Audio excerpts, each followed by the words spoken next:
Good evening, ladies and gentlemen, and welcome to Yankee Stadium for the fourth game of the 1976 World Series. Here are the official lineups. First, the National League champions, the Cincinnati Reds. Here is the manager of the defending world champions, number 10, Sparky Anderson.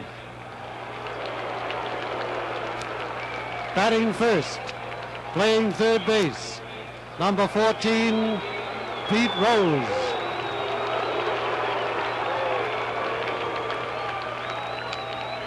Batting second, in right field, number 30, Ken Griffey.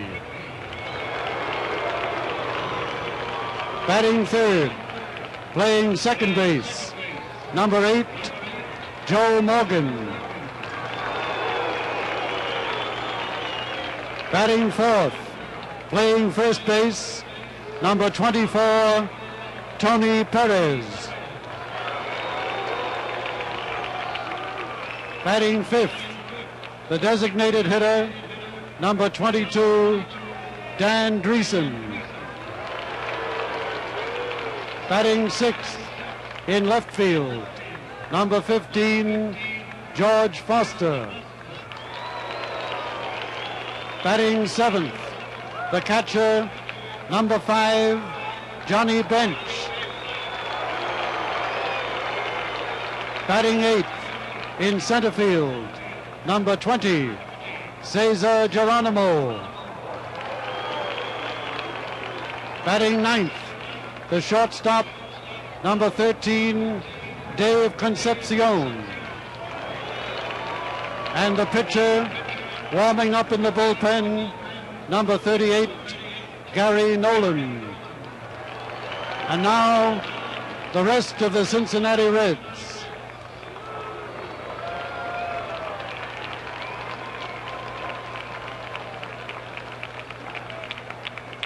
Ladies and gentlemen, the American League champions, the New York Yankees.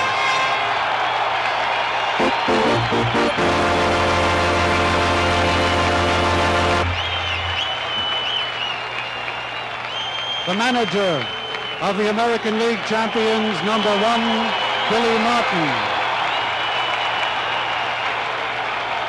Batting first, in center field, number 17, Mickey Rivers. Batting second, in left field, number 6, Roy White. Batting third, the catcher, number 15, Thurman Munson.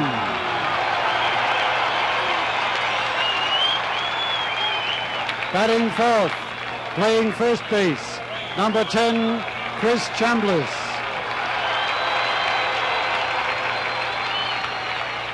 Batting fifth, the designated hitter, number 38, Carlos May. Batting sixth, playing third base, number 9, Greg Nettles. Batting seventh, in right field, number 23, Oscar Gamble.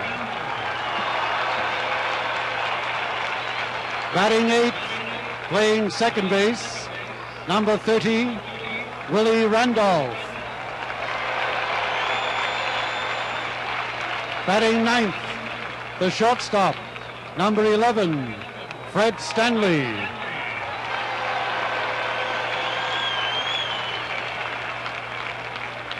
And the pitcher, warming up in the bullpen, Ed Figueroa. And now, the rest of the New York Yankees.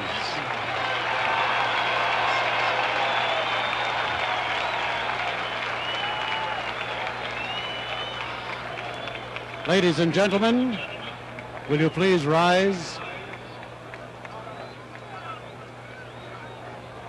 Ladies and gentlemen, singing the national anthem tonight is musician seaman Robert B. Johnson of the United States Navy. Seaman Johnson has performed as a guest vocalist with symphony orchestras around the world in his travels with the Navy. He will be assisted tonight by Navy musicians Michael Levy and Chester A. King, both on snare drum. Ladies and gentlemen, now to honor America, our national anthem.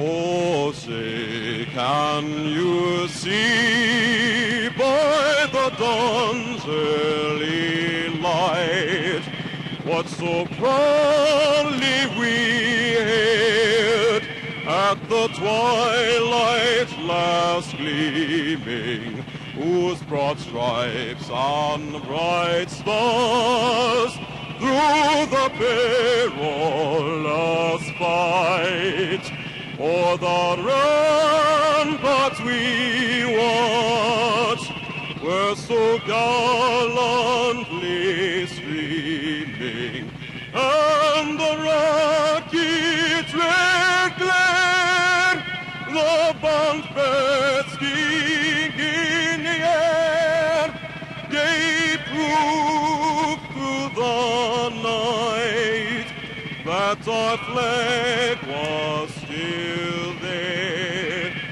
Oh, say does that star-spangled banner yet wave o'er the land of the free and the home of the brave.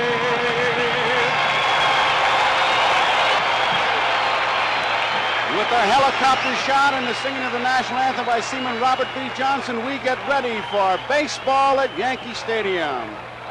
Game number 4 coming up.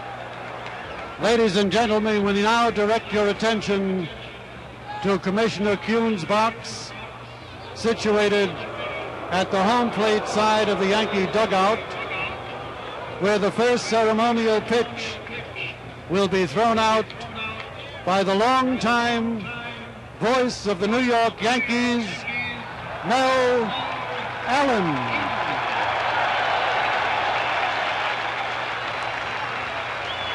Mel Allen.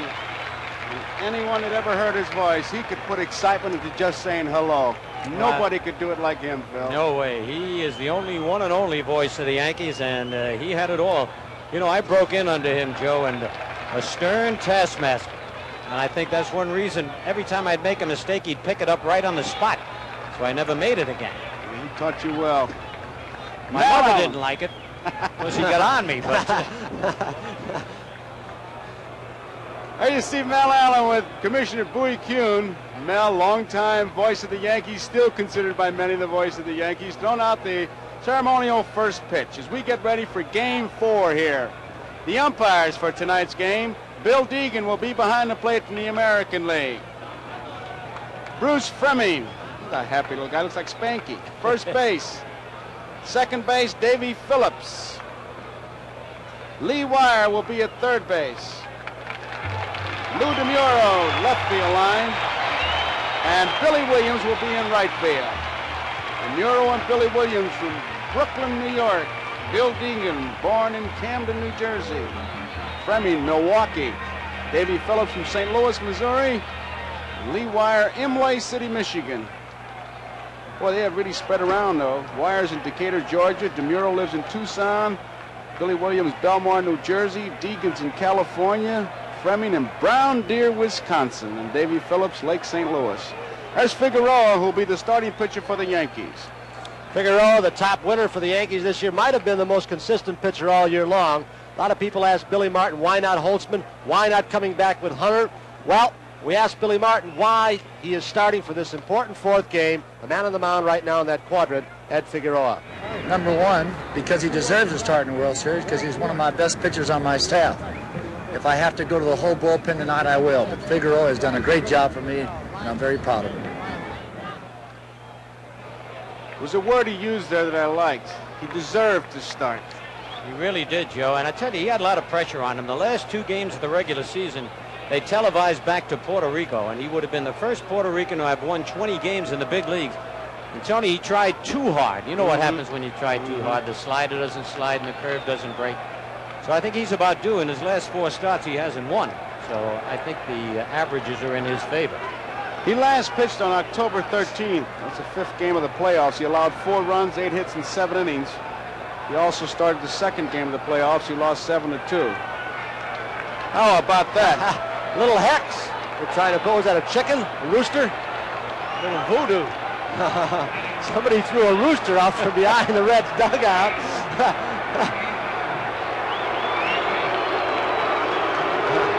Leading it off in Game 4 is Pete Rose. Pete is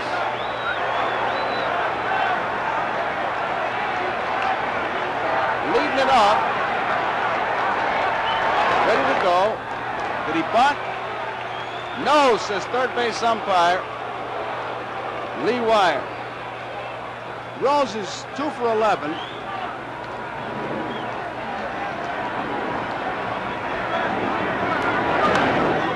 Down the left field line, a fair ball. This will be extra bases. 2-base hit, ground rule double. That was 2-base hit all the way for Rose. And I was just going to say, Joe, the Yankees have kept Rose and Griffey off the bases early in the ball game, and they were the men that were supposed to get on and score a lot of runs. Now they're getting on, so it's going to make it that much tougher for the Yankees. Well, here is Griffey. Heard you talking to Joe before the ball game, and the little spot you did, Phil, talking about the great execution, the power, the speed, all those combinations. Here they've got a chance right now to see if Griffey either drags a bunt or pulls the ball to get Pete to third with less than 2 outs. He's pulled Nettles into third.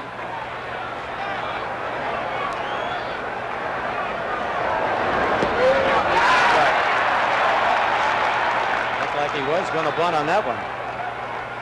Is he a pretty good bunter, Tony? Excellent. Nettles is in no man's land, isn't he, guys? He sure is. If he comes in too quick, Rose will come down.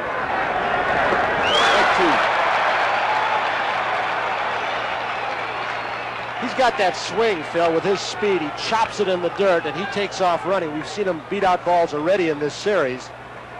You got to play him shallow, and then he hits it by you. This could be a big play in the ball game as far as the Yankees to pick up their morale. Tried to pull it foul.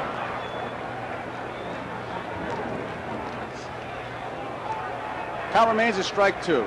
Front of home plate looks like it's been pretty well soaked with Figueroa pitching, a sinker ball pitcher. If he hits that artificial surface swing, he's liable to get some grub worms there. It's pretty soft.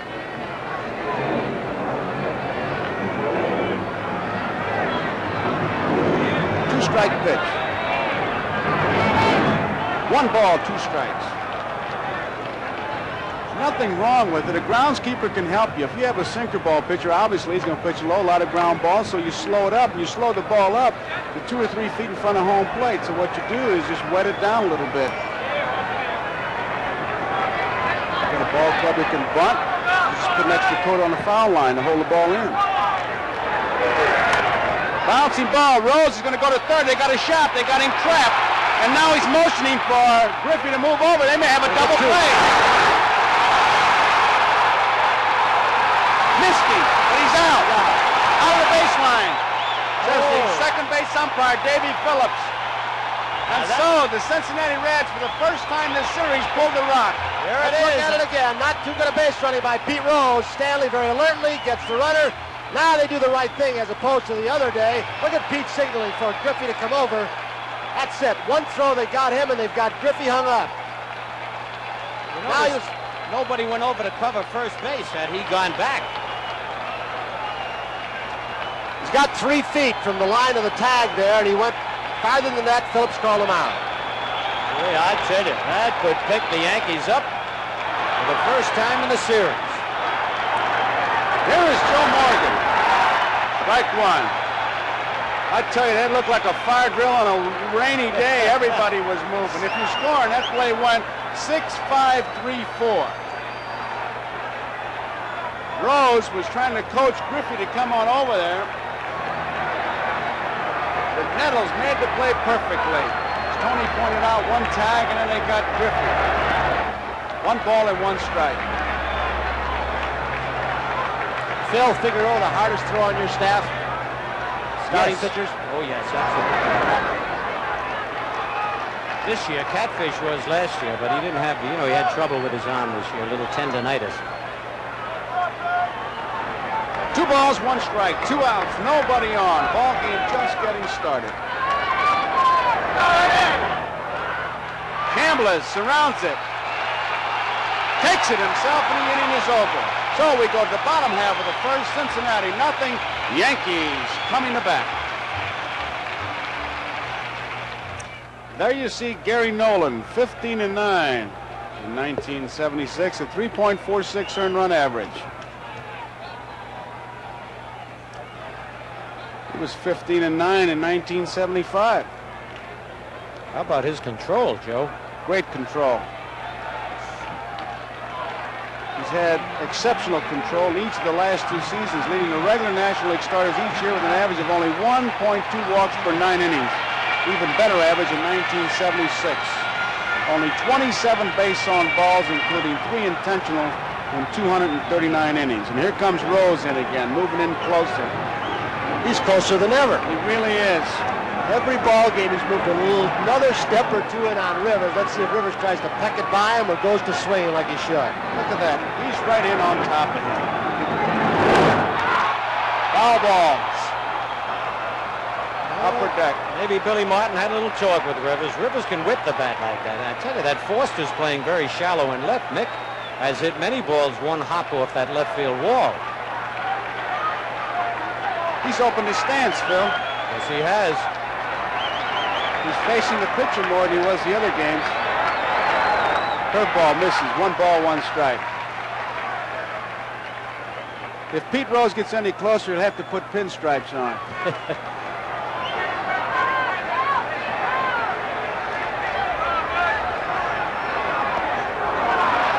2 balls and 1 strike. I'll tell you something, watching him play that close, you either have to have a lot of confidence or a good insurance man. Look at him. No way a line drive that he can protect himself if it's right at him.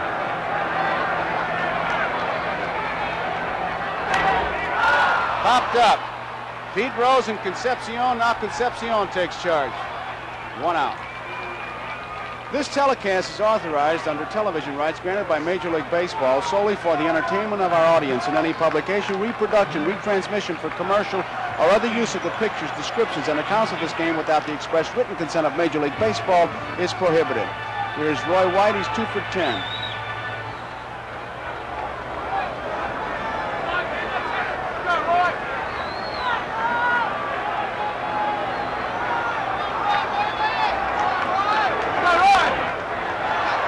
Joe Morgan bobbles it in time. 2 up, 2 down. That statistic we showed you earlier really tells a story. As a team, the Yankees are hitting .222, the Cincinnati Reds .327. Thurman Munson. Munson is 5 for 13. He has 5 hits. Chambliss has 4. 2 leading hitters. No score, bottom of the first.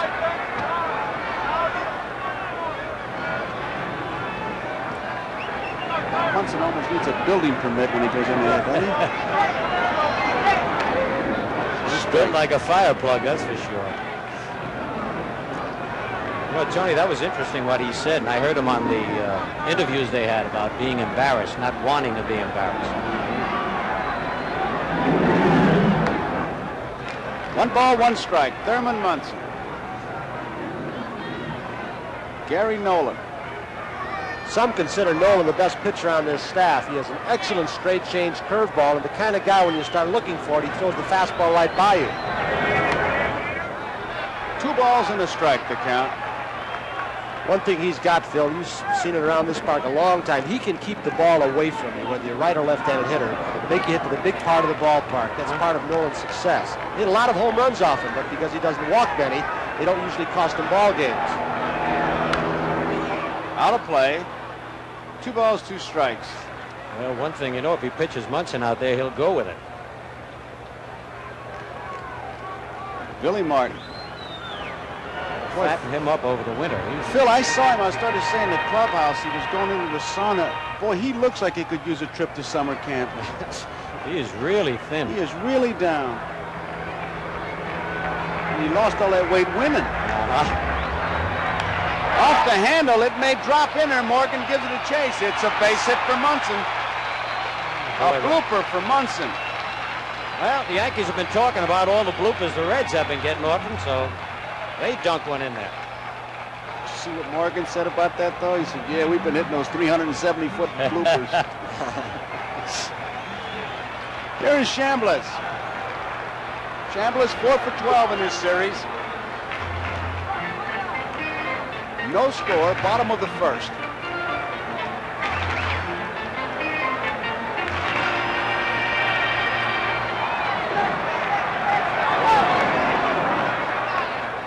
Ball 1. The Yankees have been looking for somebody to pop one early to get them out ahead in one of these ball games. Give their pitchers a little break. Not so much pressure on their defense either.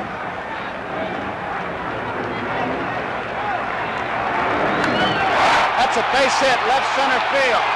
Munson is rounding second. He's digging hard. They're going to try to score him. Here comes the throw. 1-0 New York. I tell you, this is a different ball game. This is the way the Yankees played all year.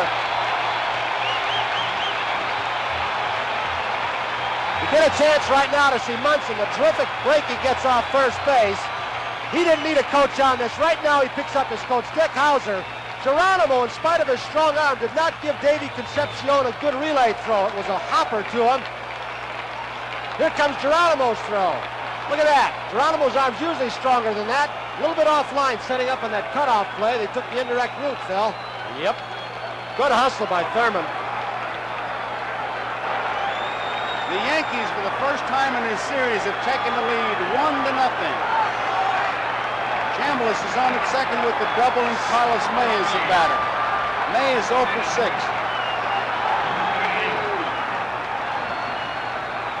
Dick Hauser, the third base coach, really had him coming all the way. Munson able to score from first. Not many catchers can do that.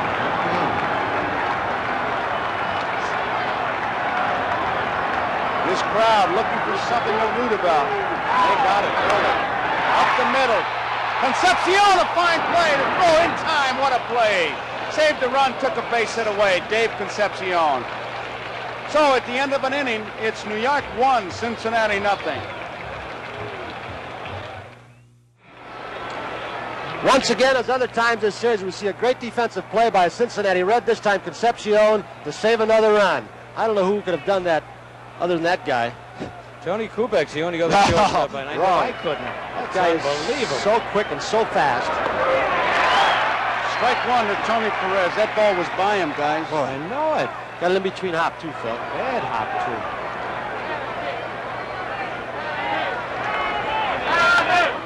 Off the handle, Chambliss will take it himself, out number 1. Now, both of you guys could have made that play. I mean, we'll forget the humility. But what I want to ask you is, when a ball like that, you figure you got a chance, or you just going to go all out?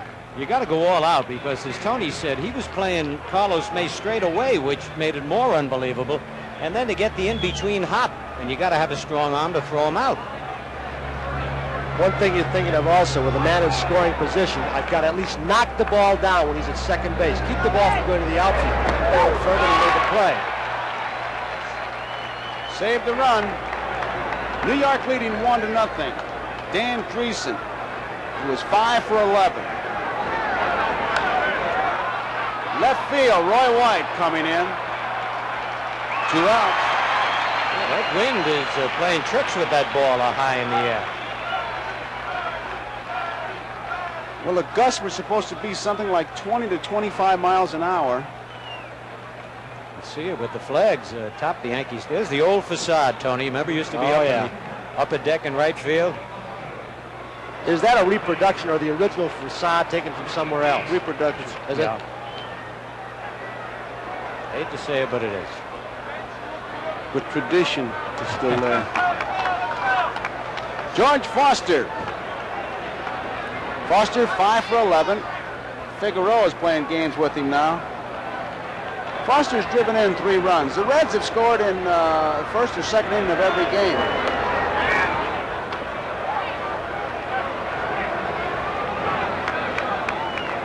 Foster's like Munson. He makes all pitches wait, doesn't he?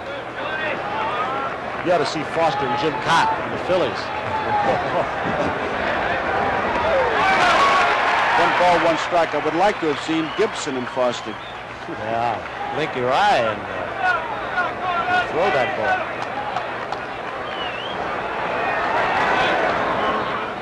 Two balls and a strike. Phil, I was looking at the home runs allowed by Figueroa. He does not give up too many. He's had a history of very few home runs. Does this fastball sink well? He's got a good sinking fastball and that good slider. And look at big Johnny Bench. 3 balls and 1 strike.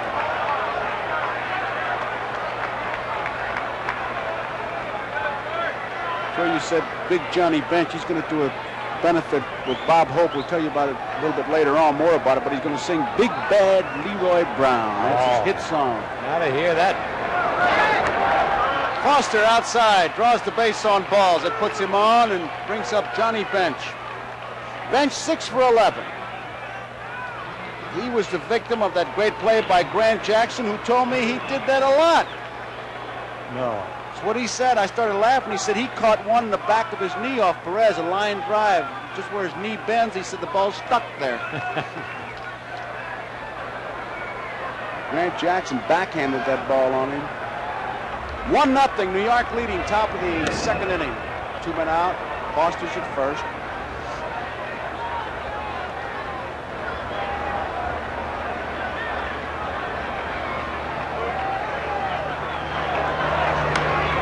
Fouled out of play. Phil Figueroa looks very deliberate as he lifts his leg up, giving the runners a lot of time, which may make it a bit tough for Munson, who may be going out there now to say, hey, if you're going to lift your leg up that slow, you better back up third. Well, you're absolutely right, Joe. Thurman has to remind him about that. Very few of the Yankee pitchers can hold runners on, even the left-hand pitchers we have. And it makes it more difficult for Thurman. He's been charged with a lot of errors because he's had to get rid of the ball. You know, as you know, you don't steal on the catcher, you steal on the pitcher. 1 strike to count.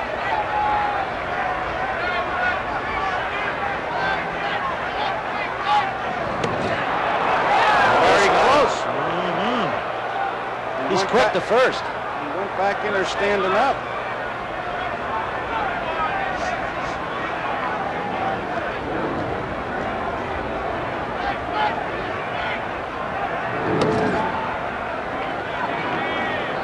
Bruce Fleming, the umpire. Very simple.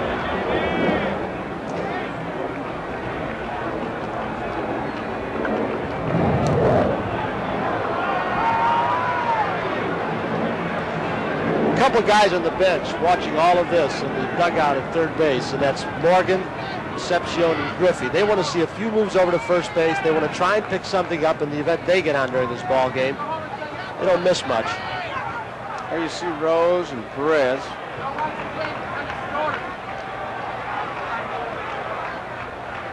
Gullet into the blanket. Fouled out of play. 2 strikes on Johnny Bench. Joe and Phil, that was one of the big things. I had a chance to glance briefly at the Cincinnati report, and one of the big things they had was they timed every pitcher on the Yankee staff, how quickly he gets rid of the ball on the home plate, what his leg kick was going home, what was the first movement he made going to first base. And it's the most detailed thing. It goes to 6 pages on that. That's evaluating these guys. There he goes. Pitch out. They should get him. They got him. Munson picks Randolph covering, Foster's out. We go to the bottom of the second. New York 1, Cincinnati nothing as we look at City Hall. A beautiful shot. It's not luck when you pitch out. You have to know something and get a good ball to handle. Munson does, eye level, and he's in perfect position to get rid of that ball. He was perfectly balanced. Watch Randolph. Now, for a rookie, this kid, right in front of the bag. He's got to tag him before his foot hits the bag. And I tell you, for a rookie, that kid does it all. Good play. Here's Greg Nettles. New York leading 1-0. We're in the bottom of the second. We take a look at a beautiful shot from the helicopter live, Yankee Stadium. Game 4, Cincinnati, 3-0. They trail 1-0 in this game. One strike on Nettles. He's 1 for 9. Out of play. He's following the first 2 pitches to Nettles, throwing changeups as Zachary did to the left-handed hitters. I tell you, Nettles kind of lulls you to sleep. He is not a streaky hitter in the sense that he hits in a lot of games in a row, but when he gets hot in one game, he has really helped the Yankees. 1 ball, 2 strikes. Geronimo in center field really doesn't play that far over in right center for Nettles. There you see him.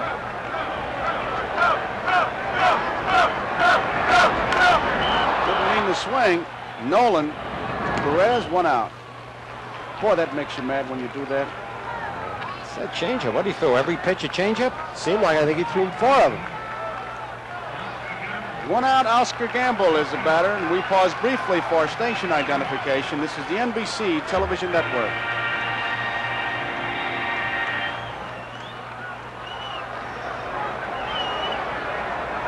Gamble, 1 for 4.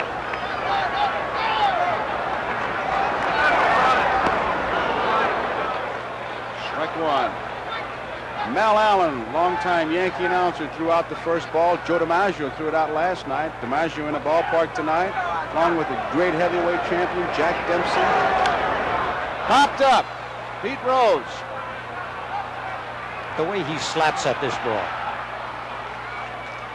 I didn't have nerve enough, did you? Oh, that scared me. 2 outs. And it brings up Willie Randolph. Randolph is 1 for 10.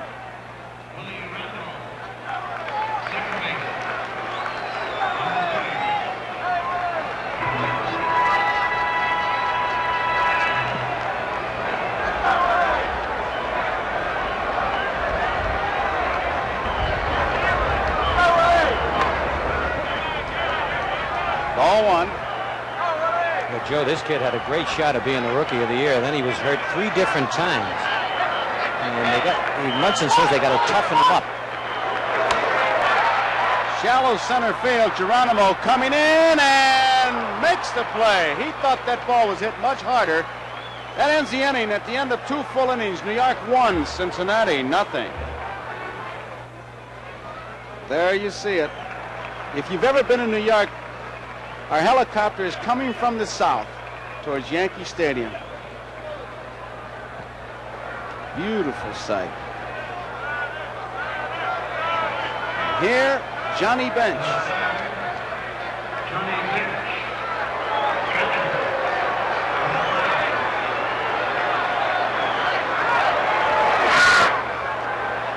Ball 1. He's closed his stance up. Isn't it something he struggled almost all year long, and he finally found that little knack of swinging the bat and timing the pitcher. Seems to be working for him.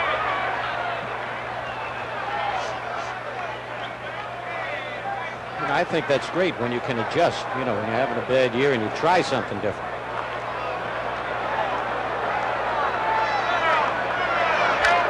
Popped up in the infield. Randolph is taking charge. Bench is out. I think he got away with a pitch there.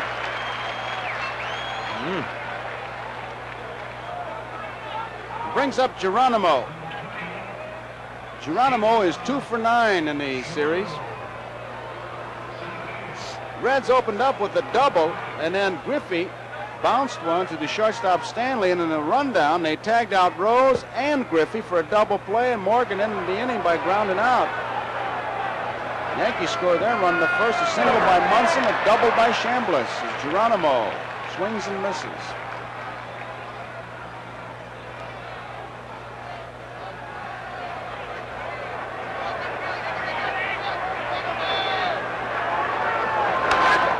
That's a base hit, left center field. Mickey Rivers cuts it off, stumbles a bit, but Geronimo a big turn. And boys, get the track shoes out because you know they're going to be going. That guy right there, Geronimo, originally signed with the Yankees.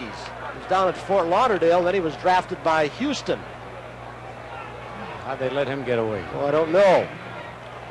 Boy, it's a good thing he's the strong silent type too, because he wouldn't have a chance to give any press conferences with those other guys on that club. That's right.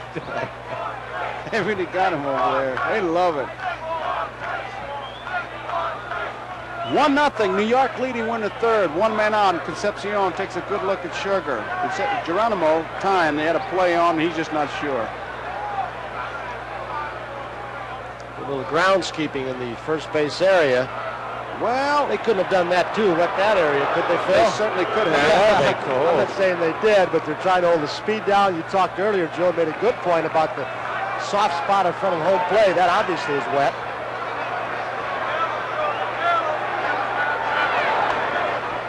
Ball one. I tell you, your groundskeeper is the 10th man in the lineup.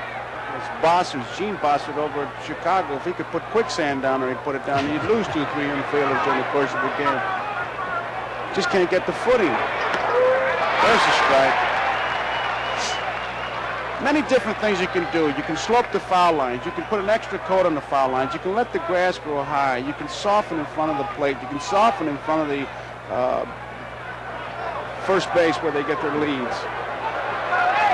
A million things you can do. He's got a big lead. 2 balls and 1 strike. If I had to pick a pitch, I'd pick it right here. Got to say he's going. Be a gutsy call for a pitch out, yeah. Munson's in the box. He can't call a pitch out. There he goes. Here's the throw. Not in time. Boy, I tell you, you sit back there sometimes and you're dying. You know the guy's going. You can't do anything about it. It's an excellent job. Figueroa never gave Munson a chance. Stanley was covering this time, thinking Davey was going the opposite way. He beat the pitcher that time, Phil. Oh, absolutely. That's, as Joe mentioned, Figueroa lifts that leg up and hesitates. And Munson had to get rid of it too quickly. I think a real good throw would have gotten him, Tony. Could have been close. But when you have to get rid of it so fast, you got to give up accuracy. You throw it in hope. That's a 6th steal for the Reds. 9 attempts. 1 man out. 3-1 to count. Out of play. Would you have ever pitched out in a situation like that, Joe? Only if the manager would let me and tell me. I would look over and ask him, can I pitch out? Because I tell you, if he doesn't run and the pitcher loses the game, he'll blame it on that pitch out. That you threw his rhythm off and all that. The worst thing you can do is call a pitch out. The only guy give you a lot of back, and he's listening tonight, is DeRocher. DeRocher was good to catchers.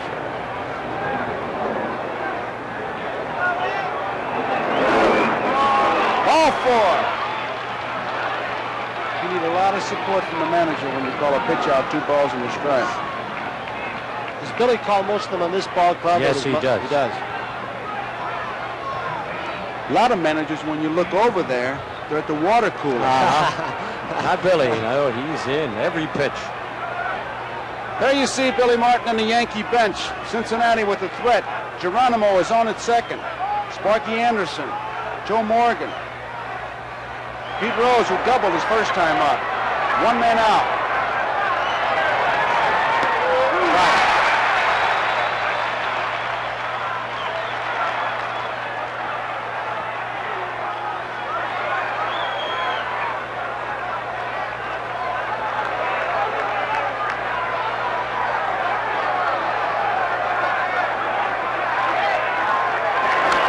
Bouncing ball, Chambliss wide. He'll go to second. Throw to third. Close. Nice play by Stanley. So that puts Geronimo at third, Rose at first. Here it is again, Phil, and I got to ask you, did you ever get a guy at third base on this play? I tried it several times, never could get somebody. Yeah, I got a couple of guys, Tony, but they were taking that big turn, which you have to do. You know, that was a good play by Chambliss, too. I didn't think he was going to go with that runner going, and a big lead Concepcion had at first base. 2 men out. Geronimo is at third. Rose is at first. New York leading 1-0 when the top of the third. Ken Griffey, the batter.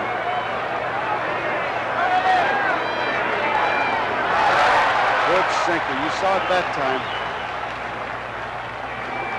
Strike one. Amazes me, this guy's such a good hitter, and he's a stiff-arm swinger. His hitting instructor and the Reds instructor, Krasuski, thinks that someday, and he's got speed, we know that, he might hit 20, 25 home runs. That's how strong he is. Up the middle, off the glove. Randolph will have to make the play to first. It is in time. What a play he made. 1-4-3 if you're scoring. I didn't think they could get Griffey, but they did. Bottom of the third, 1-0 New York. Willie Randolph had to do everything right on this play. The ball was stopped from going into center field by Figueroa. Then Rose blocked his view. He had to field the ball cleanly, get rid of it quickly and accurately, and he did all of them, Phil. Beautifully executed. Saved a run. Brett Stanley leads it off. Ball one. Nolan has only pitched twice in the last 3.5 weeks. Worked 9 innings October 1st and 5 2/3 on the 12th. Trailing by a run. Ball two. He doesn't walk many, as we pointed out.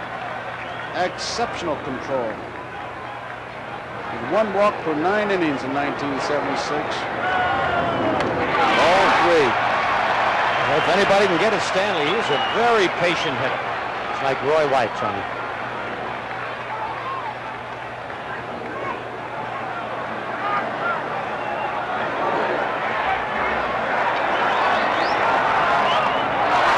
All four. Stanley draws the walk. There it is. A base on balls. Larry Shepard, the pitching coach. Front with the glasses. Sparky Anderson behind him. Gotta wonder now, Phil, with Rivers not hitting and maybe Billy going for an insurance run, you never know. He may have Rivers sacrificing. It's still early, but Rivers hasn't done much for him offensively so far. I wouldn't be surprised. You have to bunt for me. How about you? Oh, yes, absolutely. Although Mickey's tough to double. I think only once all year he's hit into a double play on the ground.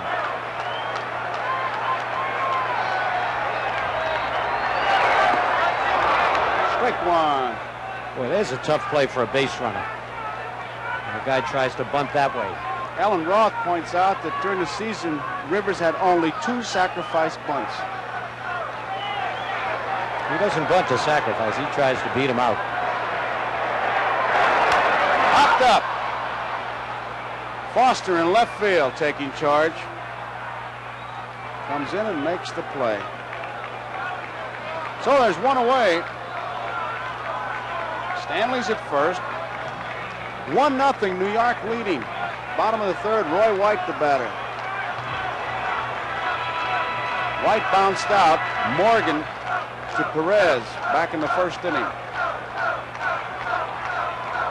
2 for 11 in the series.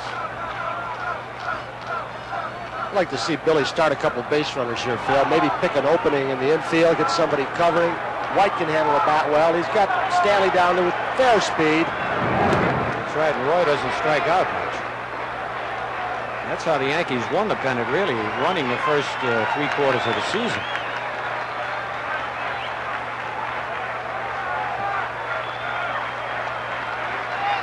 You know Nolan's going to be around the plate. He rarely walks anybody. It should be near the strike zone. Strike one. Fastball on the outside corner. Gary Nolan.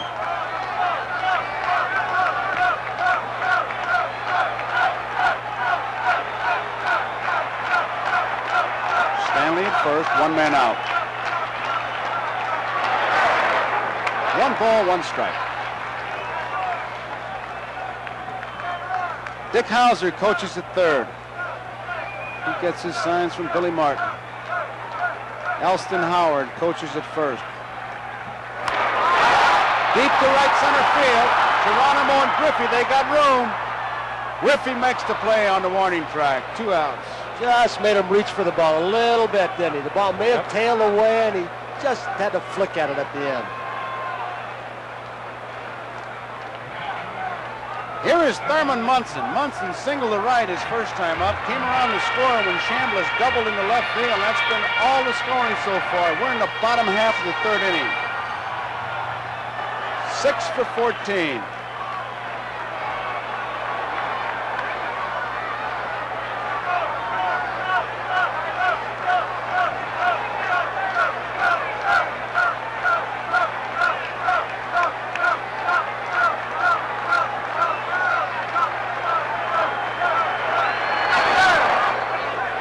Ball 1. Munson now has a 13-game hitting streak. He hit in the last 4 games of the regular season and 9 postseason games. Looking at the box scores or my scorecards of the previous 3 games, they've given him very little to pull. Everything's been away, been hitting center field and mostly right field, keeping it away on him. When they go inside, they waste it inside out of the strike zone. 1 ball, 1 strike, 2 outs.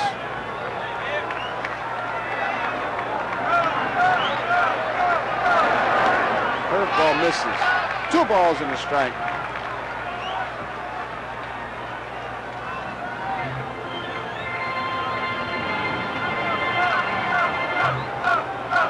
New York 1, Cincinnati nothing, bottom of the 3rd.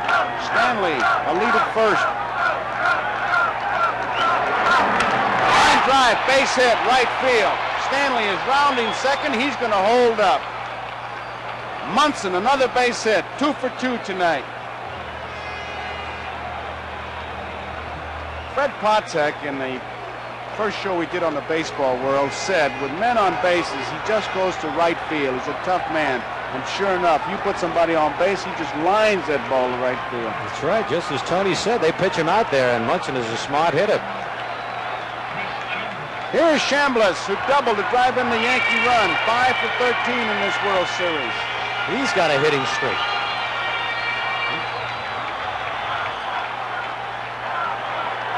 17-game hitting streak, Phil.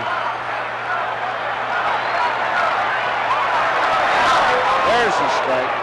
Let's not cheat him, Joe. Look, tonight he's got an 18-game hitting streak. One Italian teaching another how to add, right? He always was a better counter than me. Oh, he had a good cut, but he fouls it off. Strike 2. You know the amazing thing about Mr. Rizzuto, he does that from memory, the son of a gun. They got it all right up there. He does. You look at his scorecard. G-O, F-O, W-L, which means wasn't looking. It's amazing. He does it from memory. He's right, an 18-game hitting streak. Nolan taking a little bit of time out there. 1-0, New York leading bottom of the 3rd. 2 outs. Stanley's at second, Munson's at first.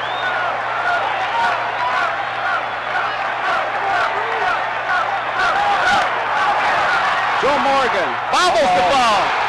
Everybody's safe. Throw to third. Can't have him. Just did get back. Morgan bobbles it, and he laid back and got caught.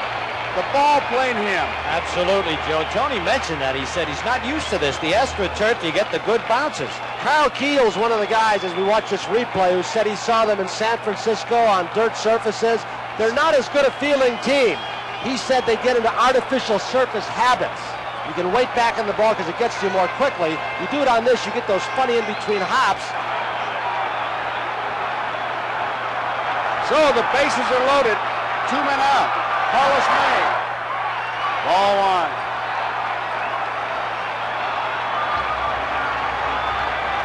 Stanley's at third. Munson is at second. Chambliss is at first.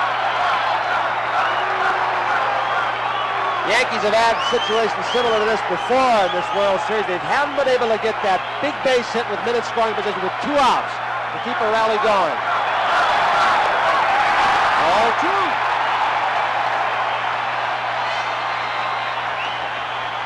Carlos May. Crowd really whooping it up. May was robbed of a base hit by Concepcion in the first inning and saved the run. He's looking for his first base hit in this World Series. Strike. Bases are loaded. 2 men out. Bullpen started for Cincinnati.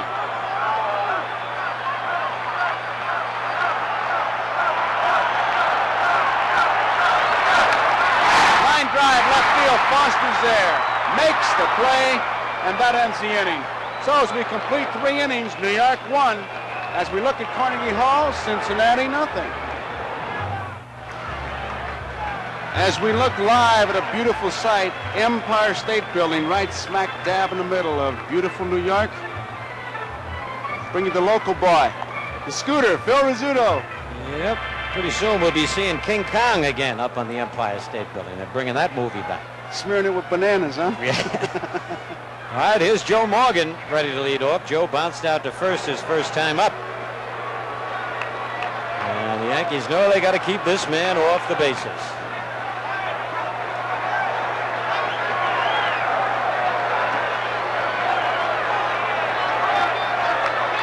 1-0, the Yankees lead. Strike one.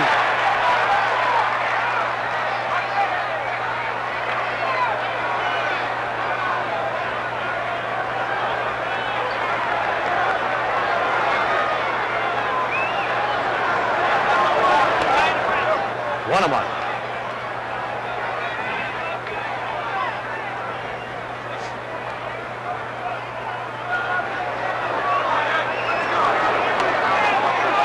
Just inside. 2 balls and a strike.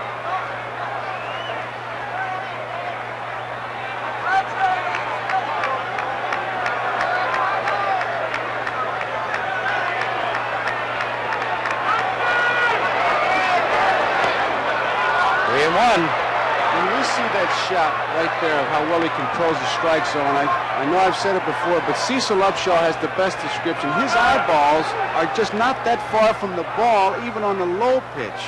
He can really control it. He's so compact. That is a great shot when you get this close up and see Joe's eyes. Really looks him over.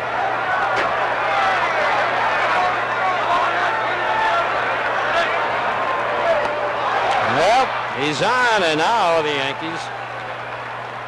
Tell you, this guy upsets the whole infield. You know Tony when used to get a fast man on first.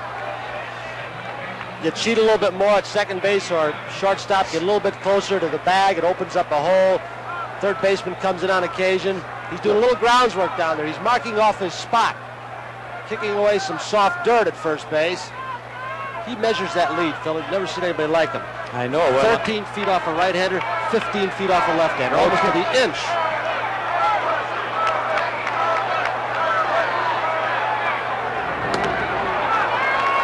You're always got to do that.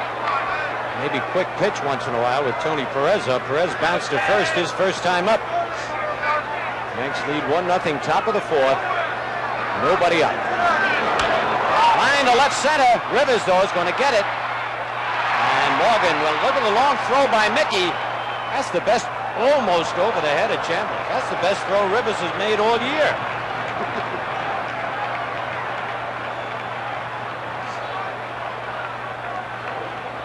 Morgan at first base, when he takes his lead, he just looks at the pitcher and very defiantly, and he says, here's the throw of Rivers. Even he uncorked it. Just to finish up, Morgan always says some pitchers give him trouble, but nobody can stop him. Ooh, looked like Munson wanted to pitch out there, didn't it? Got it. Started out. A little low for a pitch out. Dreesen flied to left field his first time. And Morgan, if he's going to steal, will steal with that left-hand batter up there. There he goes. And Munson doesn't even throw, and it's a good thing he didn't. What a jump he had. He had about 4 steps, and Figueroa still had the ball. You know, every... Morgan says he does it on quickness. There it is. Oh, look at 2, this. 3, 4. He had 4 steps and Figueroa had the ball. He does it with a quick start. He says he doesn't have the speed once he gets going like Brock or Cedeno, but he's got to get a good quick jump. All right, Morgan's 2 for 2, and there's a pop-up, and Thurman Munson. He's one of the best on these. And Thurman's got it 2 away.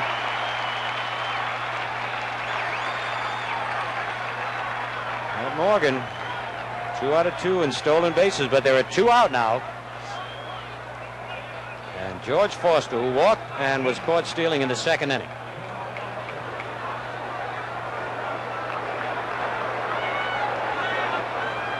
Very seldom see George smile, but he's smiling now.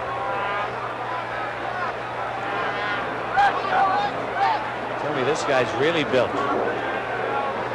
Power, speed. He's about the most low-key guy you'll ever meet. Ball 1. 30-inch waist. Oh, it's like Charlie Keller. I think I was in the 4th grade the last time I had a 30-inch waist. Line, base hit to left field, and Morgan will score. It's a tie ball game. White will not even throw to the plate, and Foster hit that so hard, Stanley thought he was going to get it. Look at Stanley, hands on his hips. It just took off. Another instance of the speed of this ball club. White doesn't even try, so they've cut off a run defensively when Concepcion made a good play. And now with the speed on the stolen base and the good jump off second base by Morgan, they tie it up. Well, at Foster's 4th RBI of the series, you can see why he led the National League in runs batted in. Well, that was a great shot we had on the replay because you saw it come off the bat and you saw how close Stanley came. Yep, game of inches. So it's all tied at 1-1, and Johnny Bench the batter. Johnny popped to second base his first time up.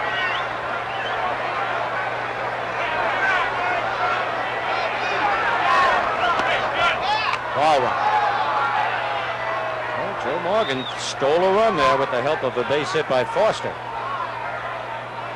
It's got to be frustrating to a catcher, Joe, like Munson, when a guy like that gets a break. Just wish you had a police whistle and pull him over and check his driver's license. The only way you're going to stop him. 1-1.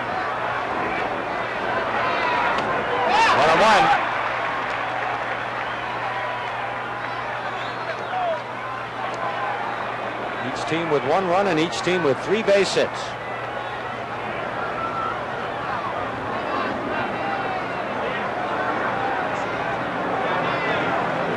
Oh, that's gone if it's fair. Hit the screen for a home run. Johnny Bench has just put the Reds out in front 3-1.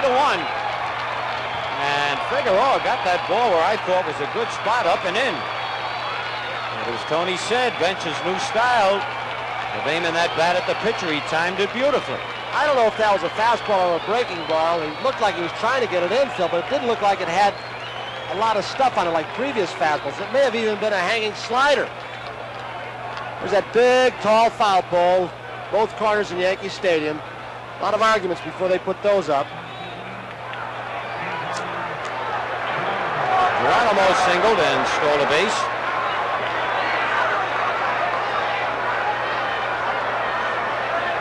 Oh, quickly the Reds are out in front 3-1. 1-1.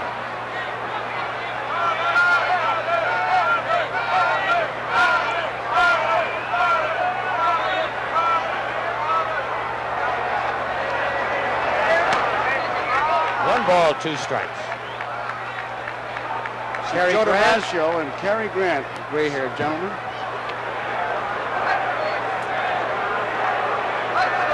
Very serious there. In the hole, I don't know whether Stanley will get him. He's going to get him. A good play by the chicken, Fred Stanley.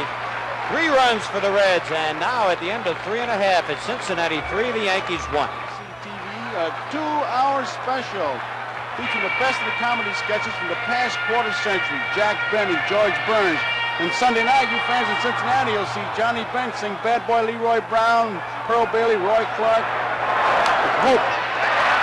Nettles grounds one to right center field. Morgan overshifted on him. So Nettles bounces right back with the Yankees trailing 3-1.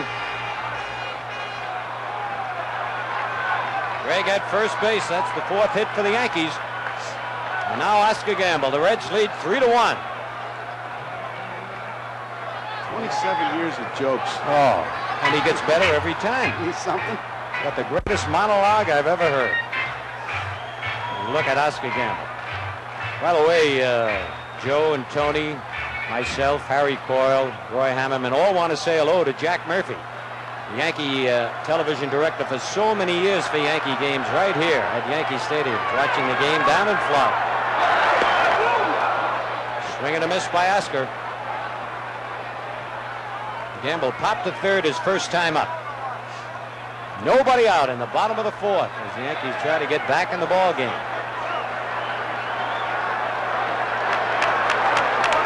Bouncer.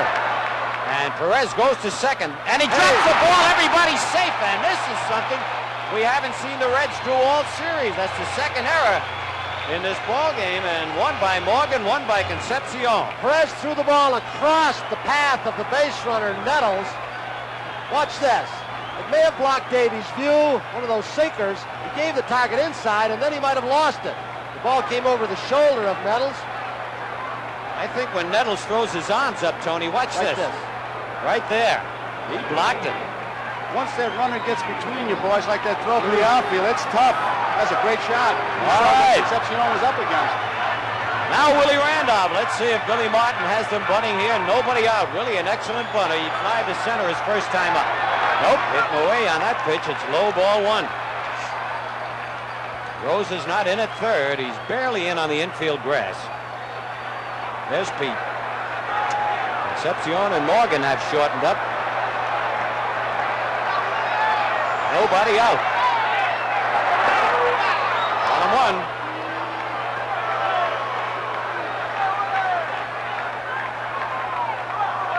Gary Nolan.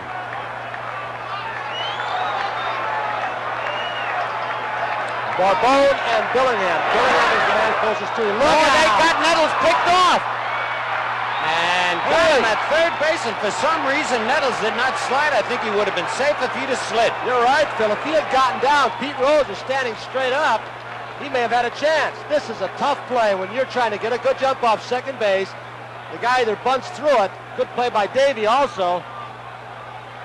I don't think he'd have beat it, No, guys. he That wouldn't ball have. was there. Pete was looking to be bowled over, and he was just steadying himself. Pete was ready for a 3rd and 2 play. Right. Yep. Well, Willie Randolph having his problems. 2 for 17 in the playoffs and 1 for 11 in the series. And they called that pitch a strike, so there's 1 out. Strike 3. That ball had to just nip the corner. And Randolph called out, and quickly there are 2 outs now. Breaking ball. Here it is. Where he caught it, it wasn't a strike, but where it crossed the plate, it probably was. Last 2 innings, for the first time in the series, Cincinnati's given some things to the Yankees they haven't taken advantage of. Nope. Fred Stanley, who walked, takes a ball. But they put a string on every gift. They give it to you, they take it away. They give you an air, zip, they pick you off. Yeah. They gave you an air last night, Zachary picks Rivers off. They got every gift tied onto a string. Hit to right field, but right there is Griffey and makes the catch. So nothing across, and at the end of 4 innings, it's the Reds 3, the Yankees 1. The preceding message was furnished by Major League Baseball. I never saw one like that. Field hates Pete Rose. Concepcion wants Deegan to look at the umpire at the ball. On deck, Pete Rose.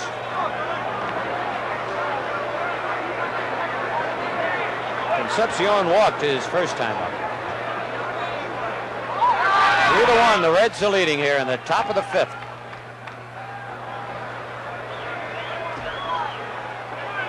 First 3 games, the Yankees didn't get any breaks. Here, they have had 2 or 3 breaks, but haven't been able to take advantage of it.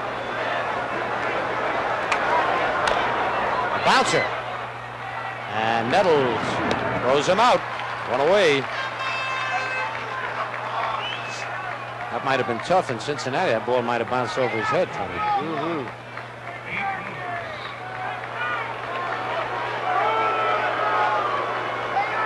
Pete has doubled a left and bounced into a force play.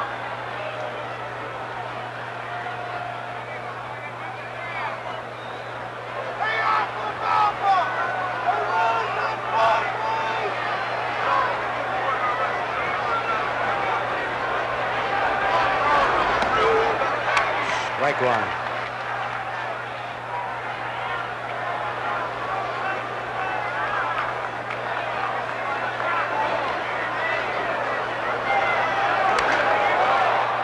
Left field, and Roy White is there. It's 2 away. Tough left field there at the stadium, but Roy plays it very well.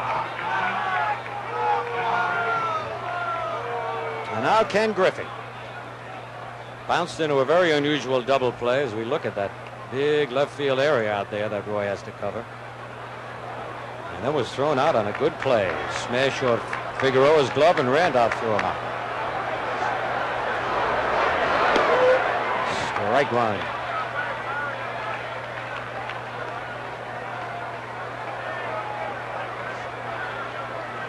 They handled Griffey very well. Just one hit so far.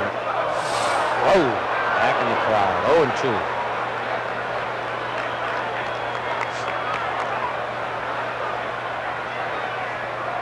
There's just no rest for a pitcher, is there, with this ball club?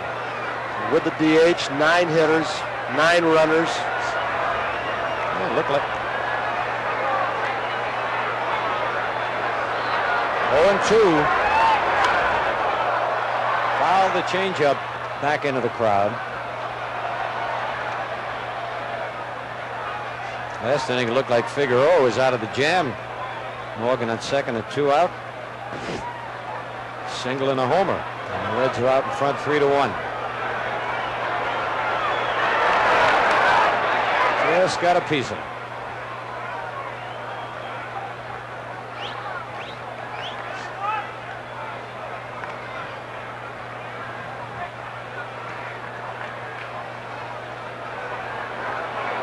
Two out, nobody on.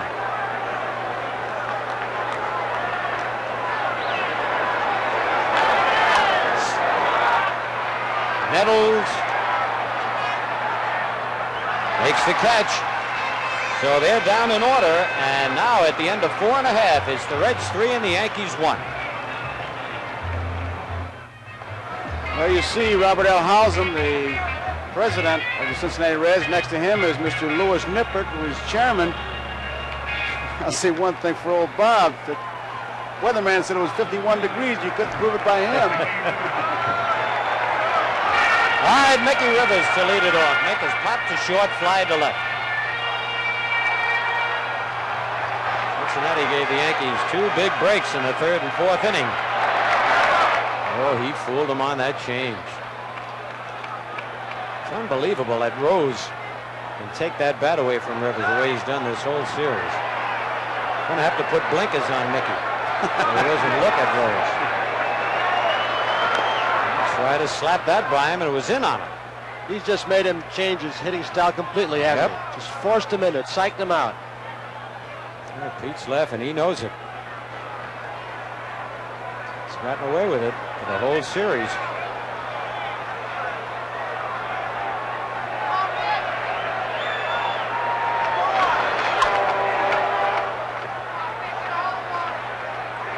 Still 0-2. They know Rivers swings at a lot of bad pitches. In the scouting report, they said throw him some change-ups, make sure they're bad pitches. He'll go after almost anything near the strike zone. And this kid could hit 340, 350 if he laid off bad pitches. Oh, absolutely. Yeah, there's a little looper that's going to drop in. How do you like that? I tell you, the Yankees getting every break imaginable tonight, but they've got to take advantage of it sooner or later. The Yankees have had 3 bloopers tonight. Straight change of pace. Rivers fooled, but he had enough left to just dink it out in right center field, or right field. All right, Roy White has bounced to second and fly to right.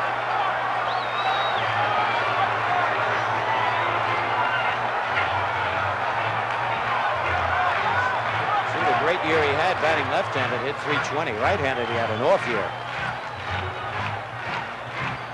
He's a natural right-handed hitter. I asked him about switching. He said all the kids in our neighborhood switch hit. He said it was the thing to do. We played Ted Williams one day, Joe DiMaggio the next day. That must have been a tough lineup. Trevor's back. Speaking of switch hitters, it's Mickey Mantle. Was 45 on Wednesday, and Whitey Ford 48 today.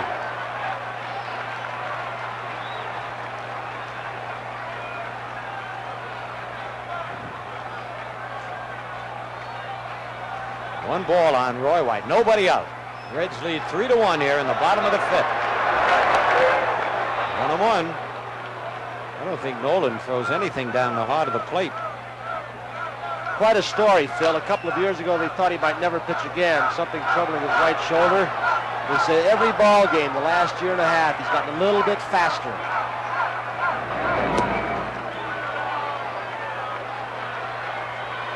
During the year, Mickey would steal. Billy would let him steal even though the Yankees were behind. Nope. Right to George Foster in shallow left. One man out.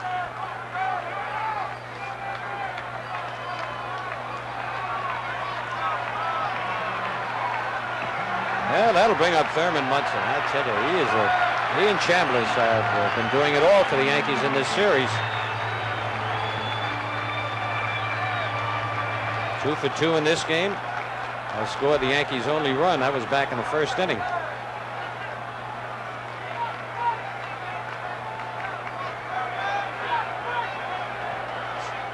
Thurman was really great. They interviewed him for about 45 minutes. Reporters throwing all kinds of questions at him.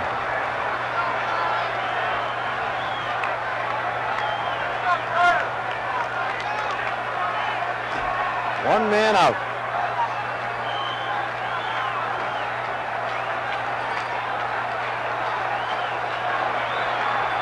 There goes Rivers. Oh no, Mickey that time really got a running jump, and I tell you, Nolan never came to a stop that time. He came down and pitched right away. Watch this. Let's watch Mickey. Nolan with that high knee kick. I don't know who can run faster than this guy once he gets in full gear.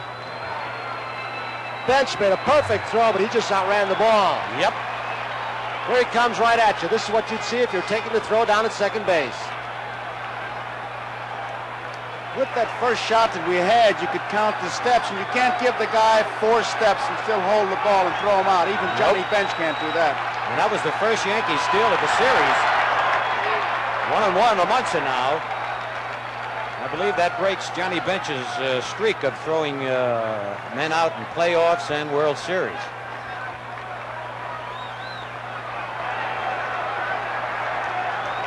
First steal in 26 consecutive games. Post-season game. All right, 1 out. 3-1. The Reds are leading here in the bottom of the 5th. And Munson gets another base hit. And Rivers will score. It is 3-2. And Munson has, along with Chambliss, been the whole Yankee attack. Thurman Munson has got that golden bat tonight. Joe Morgan, Phil, very mad at himself. He was kicking the dirt. He took a couple of steps to his left just as the ball was pitched. Gary Nolan got a little too much of the plate. Munson hit it up the middle.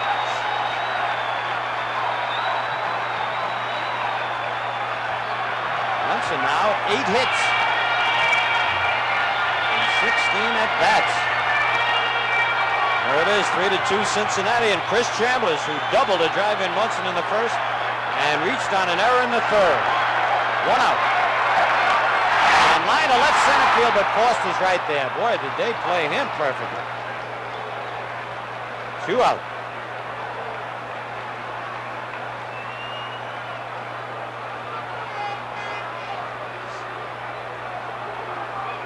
Gary Nolan, who looks so sharp tonight, making his 7th World Series start. You look at Pedro Bourbon and Jack Billingham. Nolan is 0-2 in World Series competition. And a very high earned run average, 5.54. All right, Carlos May. Well, he's hit the ball hard twice. Concepcion robbed him of a base hit, and then he lined to Foster and left with the bases loaded.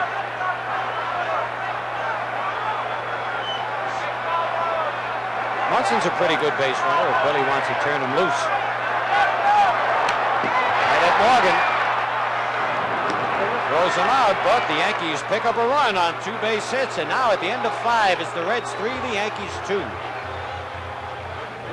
There's the picture swing of Roger Maris. We hit a 61st home run October 1st. Red Sox, 1961. The pitcher was Tracy Stallard as we looked at Lee McPhail, American League president, on the left, and Hall of Famer, former American League president Joe Cronin on the right.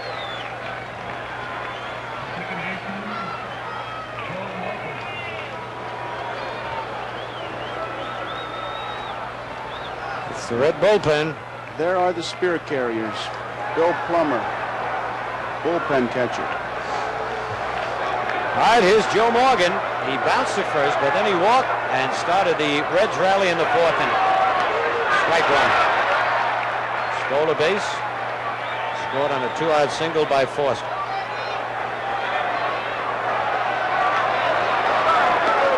Strike 2. Joe thought it was outside.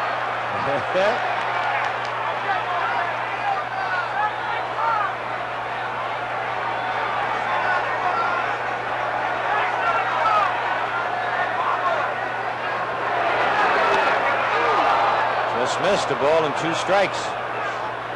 We're in the top of the 6th. Reds 3, Yankees 2.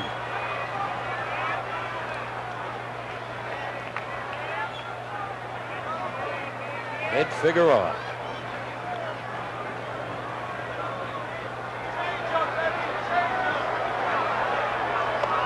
Two and 2. That'll throw the fastball by him. On deck, Tony Perez.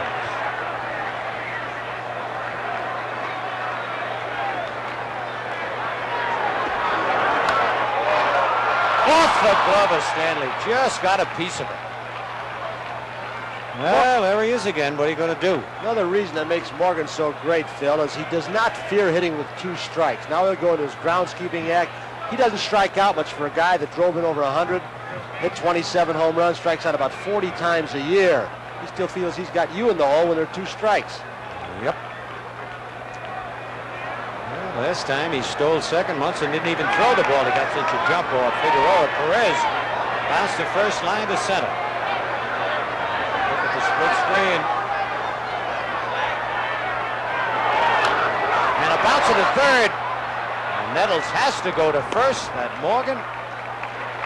9 out of 10 other plays you could get at second. They have demonstrated that speed 4 or 5 times today on defense and on offense. There's another. They remove the force out. Yep. Possible double play. Dan Treason has flied to left and fouled to Munson.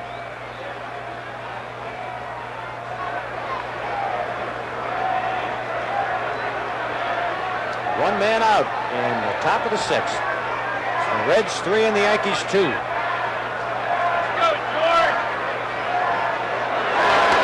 Oh, good off-speed pitch. Strike 1.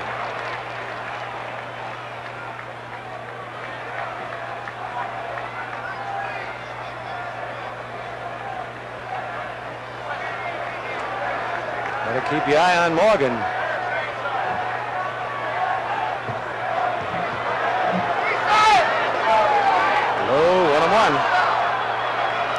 Greg Nettles is keeping his eye on him. There is Tidrow and Jackson. Jackson, the left-hander. Nettles got his one eye on the hitter, his other watching Joe Morgan.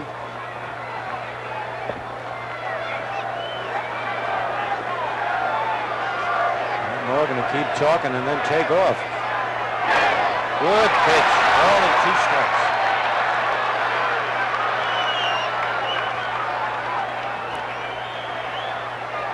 It's a little chilly. Figueroa blowing on his pitching hand.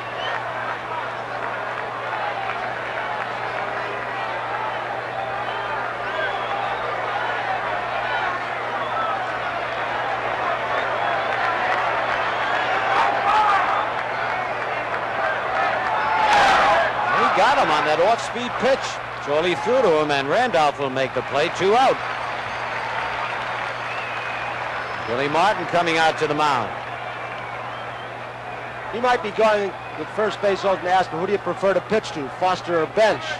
Oh, what a choice. Some choice to make. How about going beyond them? Maybe Geronimo. Yeah, no, forget that too.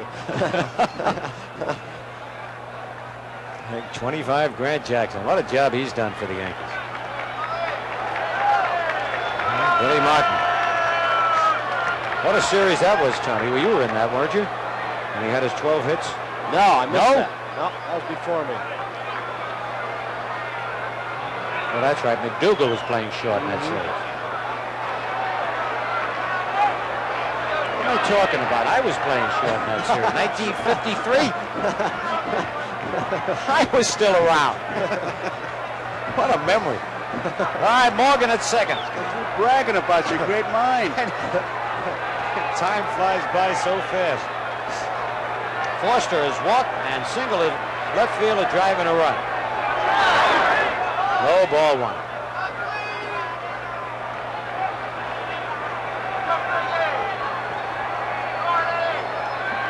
Let's see what Billy Martin told Figueroa.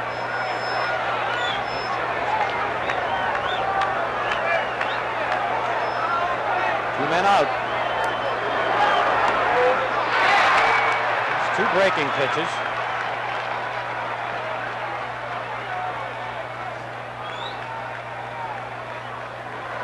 Three to 2, the Reds lead here in the top of the 6th.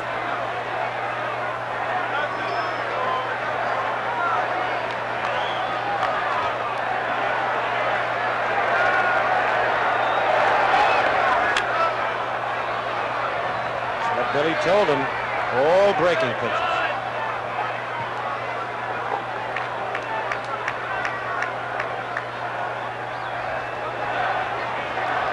Morgan has his sliding gloves on. Oh, good. Look at Foster. He didn't think that was a strike. 2 and 2.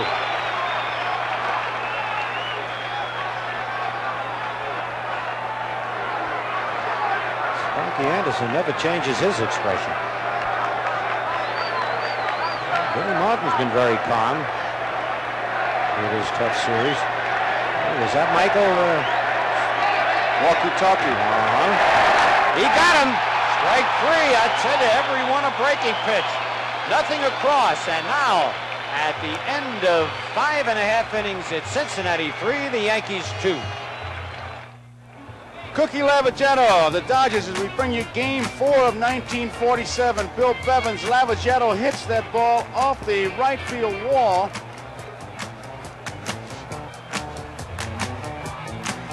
Eddie Mixon scores. Larry Getz behind the plate. Look at him almost dusting the plate off. 1947.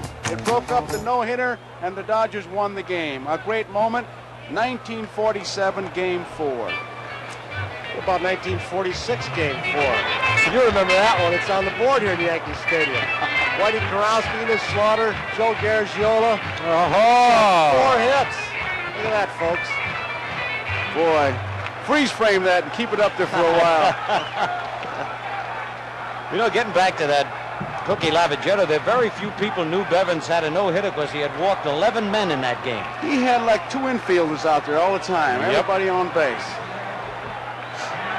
Hey, speaking of saying hello, Joe McCarthy, my first manager in the big leagues, and what a great manager he was for the Yankees. He's watching the game in Tonawanda, just outside of Buffalo. What a nice man. Nettles has hit to the box single and then was picked off second. Yankees trailed 3 to 2 in the bottom of the 6th.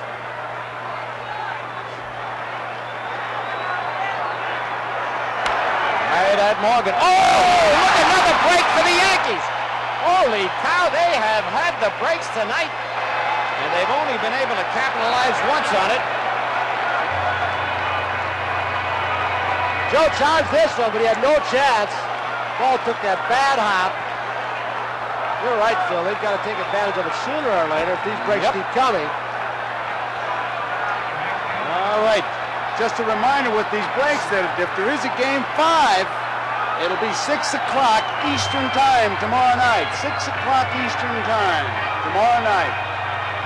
All right, Nettles at first with a base hit. The Yankees 7th, and Gamble hops it up. And Morgan near the bag. One hands it for the first out.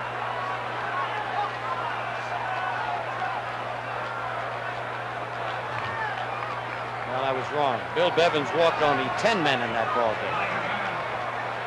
Seemed like there were men on base every inning. Here's Willie Randolph. Willie came up in the 4th inning with runners at first and second, nobody out.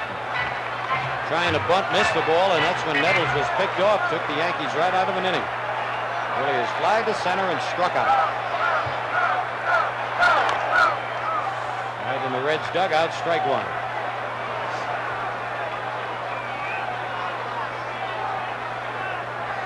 We mentioned before, the Yankees will, Billy Martin will hit and run a lot with Nettles at first and Randolph up. Yankees have not been doing much running in the ball game.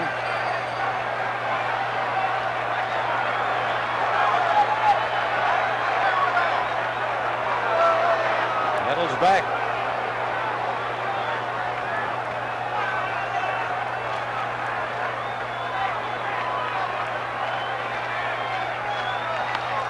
Slice to right, but curving foul back into the seats. One thing, Sparky Anderson really wants a sweep. He's had that bullpen going most of the game. Any sign of trouble, they're going to be in there. Wind may be a factor now, guys. The flags, especially those in left field, really blowing out, stiff. Get one up in that jet stream. And really carry. One out.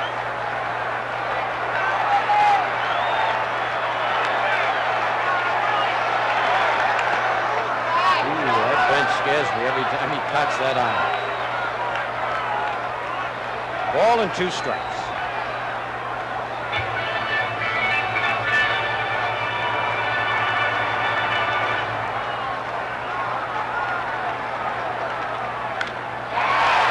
Center field, and Geronimo's there. He can't find the hole. There are 2 out.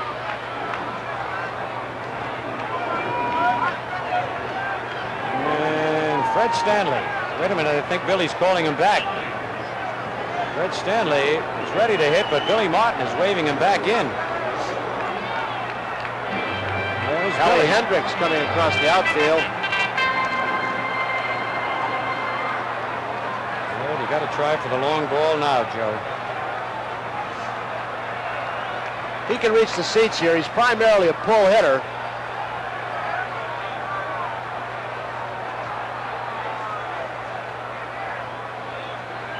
Elrod did a good job for the Yankees filling in behind Munson and Fran Healy. He's had the experience playing with Baltimore in the World Series. He's got to catch his breath. He's been running a long way. Elrod's been about once in this series. Fly to left back on Tuesday night.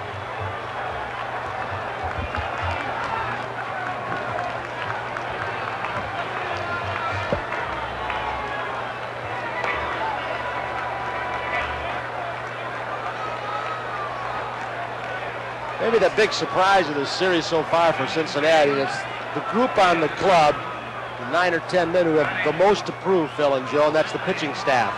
They went into today's ball game allowing just 2 runs in each of the first 3 games, and they've been maligned. Larry Shepard, their pitching coach, sits quietly back. He doesn't say a word, but he's built a pretty solid pitching staff. There's Shepard. They don't get as many starts as a lot of teams with 20-game winners, but they're consistent all year long. Yankees used to do that. They always had those 15-2 guys, 11-1, rather than those 20 and 18. Good bullpen, too. Oh, the changeup had him out in front, strike 1. But you're right, especially the way Anderson yanks him so quickly. Makes you think that the starters aren't doing a good job.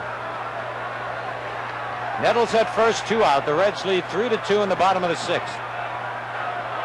He won't give Elrod a fastball. 2 beautiful changeups. 0-2. Sparky has a method of getting his starting pitchers out as early as he does. He feels that he prevents some sore arms late in the ball game. He brings the fresh guy in.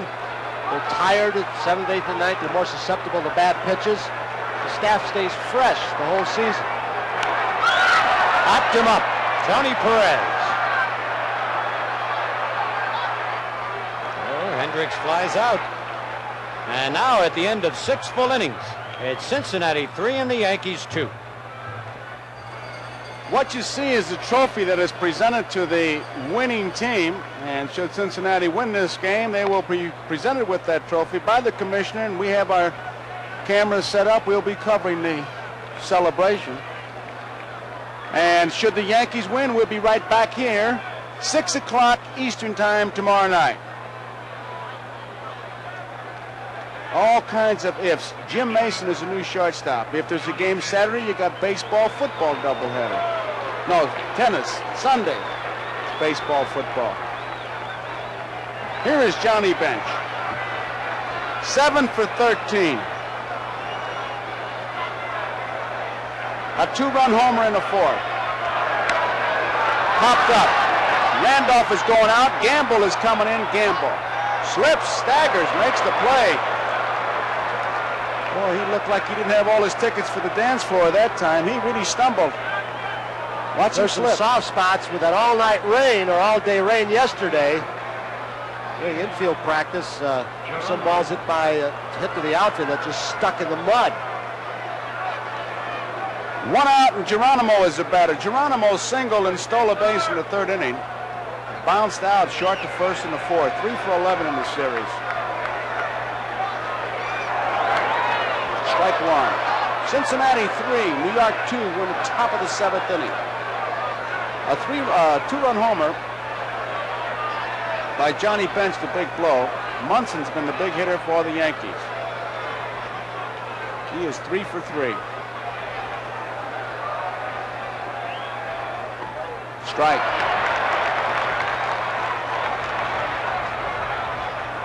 Figueroa, 3 runs, 5 hits, 2 errors. That's a line score. Cincinnati 2-7-0 for the Yankees. Figueroa's done a good job. Caught him looking. Second strikeout. No doubt about it. Geronimo knew it. And that brings up Dave Concepcion. He walked in the 3rd inning and bounced out 3rd to 1st in the 5th.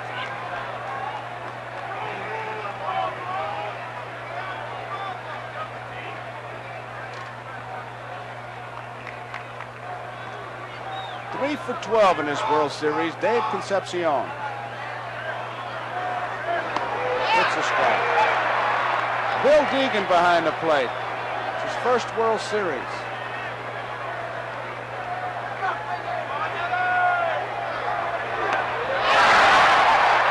Two strikes.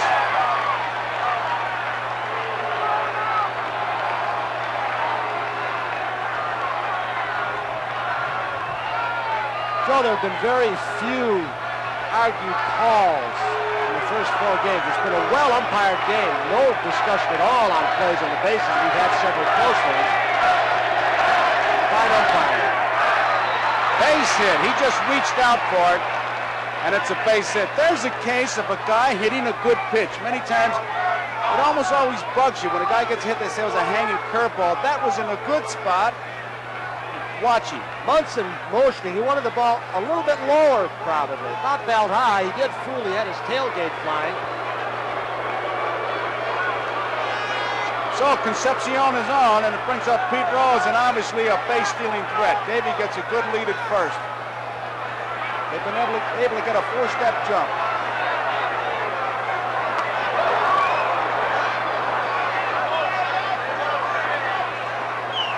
Concepcion's 1 for 1 stolen bases in this series, 21 for 31 during the regular season. He doesn't have the lead that Morgan had down there earlier when he stole. Maybe 2 strides shorter.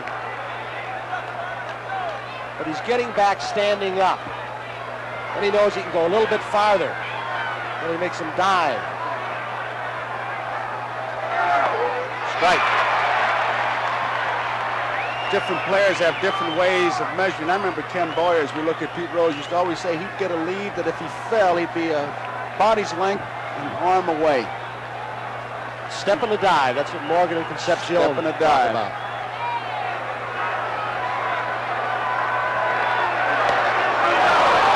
1 ball, 1 strike. Pete Rose takes a good look at Sugar. And he's just a little bit busier this time. I'd have to take a look. Here's where I'd gamble a pitch out, Phil. All right. See what happens.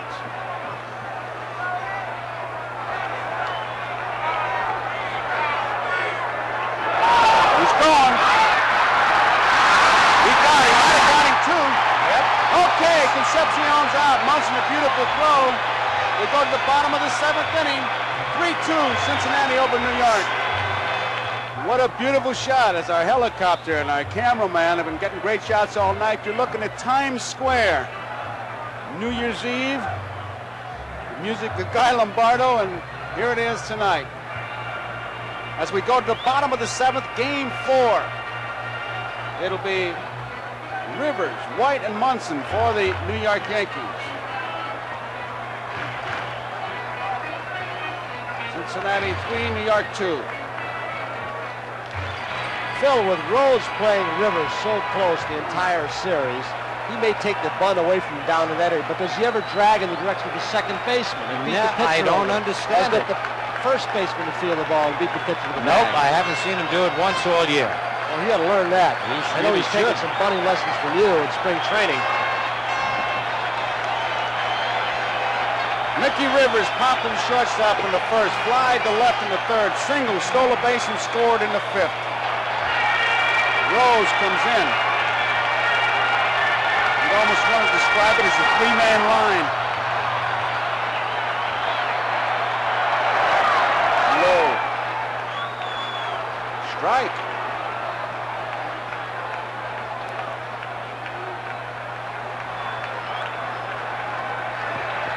One strike on Mickey Rivers. Cincinnati bullpen busy.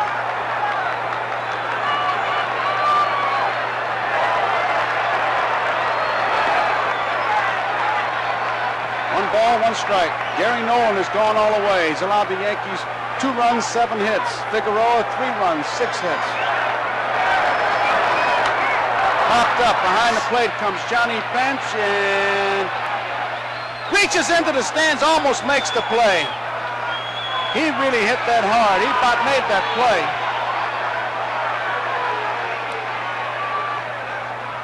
He knew exactly where that wall was. Now watch once you get there, really reach in there. He's into the 2nd row. With that glove, it's almost like a first baseman's mitt. 1 ball, 2 strikes. Look at the umpire pursuing the play to see if there was going to be fan interference or see if he caught it cleanly. Good hustle by Deegan. What a try by Bench. Had a great catch of that guy's ear. Yeah. Johnny Bench. 1 ball, 2 strikes. Fly ball, left center field. Geronimo going over, so is Foster. Foster makes the play. Rivers is out. Bullpen keeps going for Cincinnati.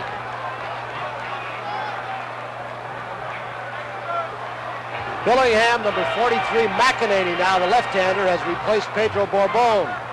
Sparky knows the value of a short left-handed relief man in this park.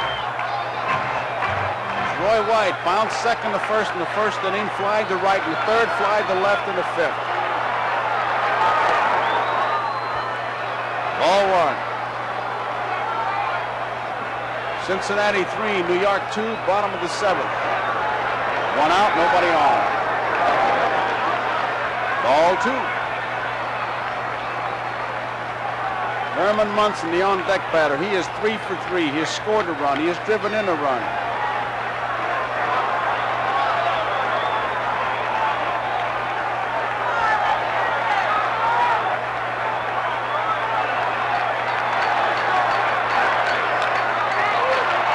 Oh.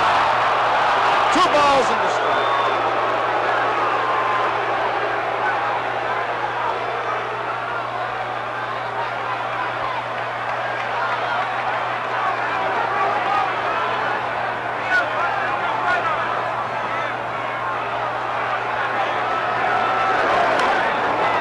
Foul ball.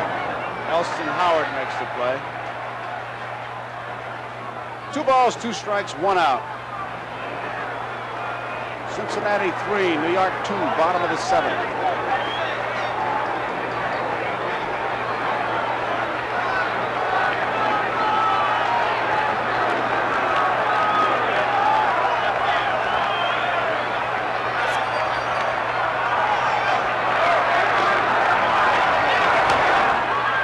shallow center field. Geronimo coming hard, makes the play.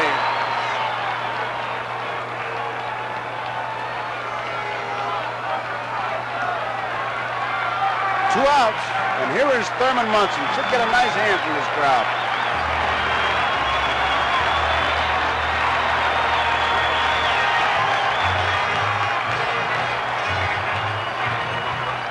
Munson singled and scored in the first inning. Scored from first on a double by Chambliss. Singled in the third inning, and drove in a run in the fifth when he singled to center field to drive in Mickey Rivers. The two catchers have had a bunch of hits between them. Munson's got 8. Bench got 7.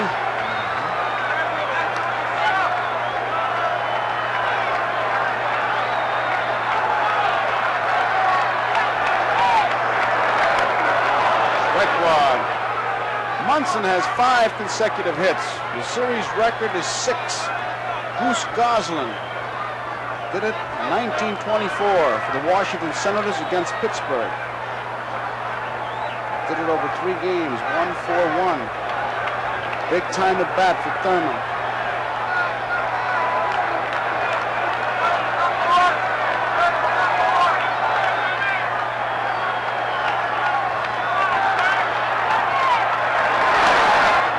Foul. 2 quick strikes. It's the first time he's tried to pull the ball, nobody on base. Yep. Nolan now, excuse me, Phil. He's getting that changeup or breaking ball a little bit more inside part of the plate. If you're wondering why the pitchers are walking around a lot, they're blowing in their hands, and I don't know who started the rule, but you can't do it on the mound, you must do it off the mound. I guess good housekeeping did that. I could never understand that rule. What's the difference with the way you do it?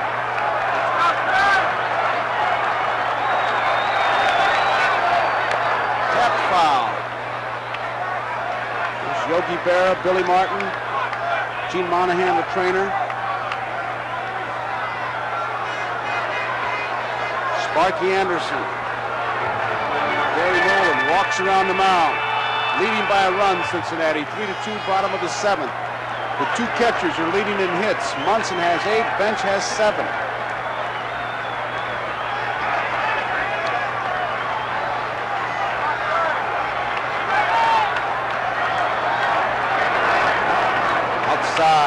Ball 1. 1 ball, 2 strikes. He's got to be considered one of the best hitters in the American League with 2 strikes on him, Thurman Munson. He does protect the plate. He's got that ability to fight off pitches high and tight. Line foul like that. Fight him off, hit him foul, foul him back, and then they get one over the plate and he can drill it to right field as he has so often in this series.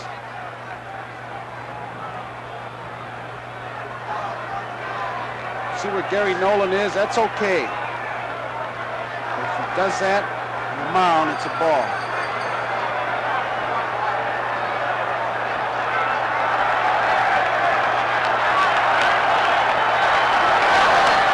Up the middle, a base hit. Munson is just tied Goose Goslin. He's got his 4th base hit of the night. And he joins 120 other guys, I guess, with 4 hits in the game. Munson continues his tremendous hitting. That's 6 in a row, right? Sparky's going to go to the left-hander with Chambliss, May, Nettles, and Gamble coming up.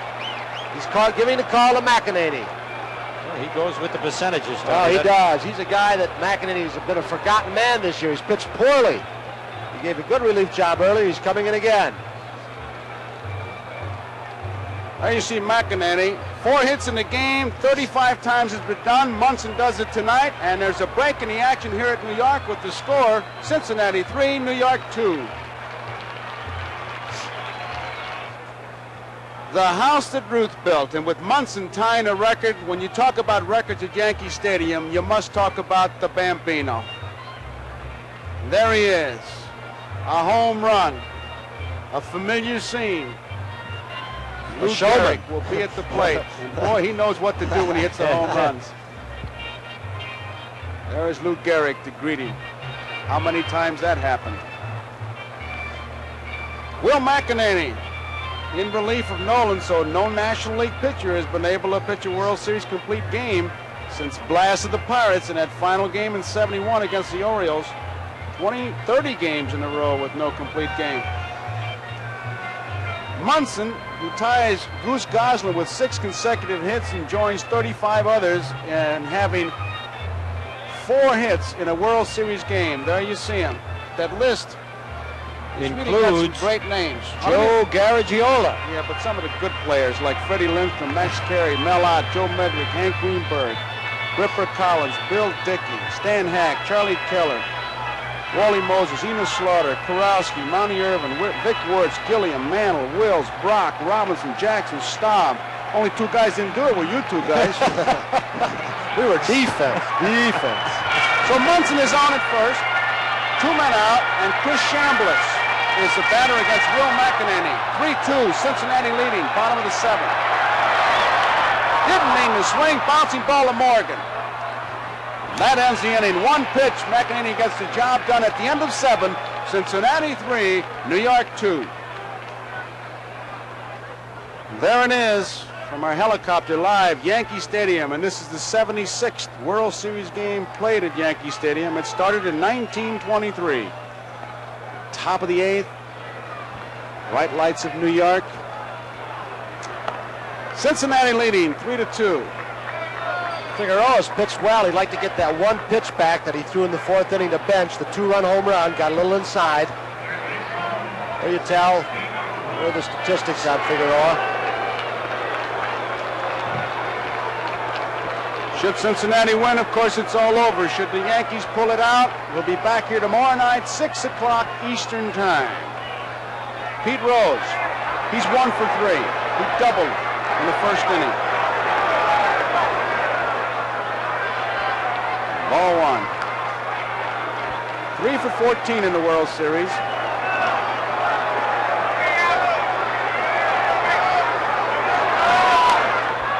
Left center field, Mickey Rivers taking charge. Makes the play, and there's 1 away. Rose flies to Rivers. Brings up Griffey. Griffey is 0 for 3. 1 for 15 in the series.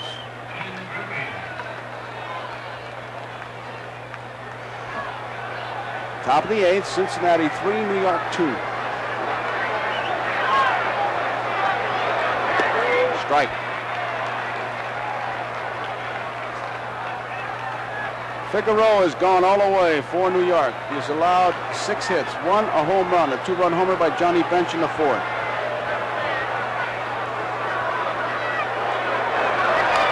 Bunted, going to be a tough play for Nettles. They're going to let it roll. It rolls foul. Good play by Greg Nettles. That's known the home field. Sparky Lyle, you wonder with Rivers' speed, they don't tailor those lines in a little bit. Well, he doesn't put that much, as you mentioned, Tony, even down 3rd.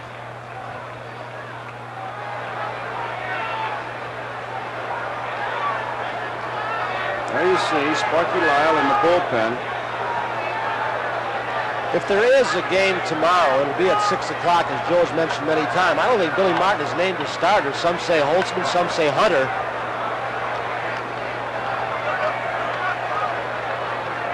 You have to wait and see, I guess, Tom.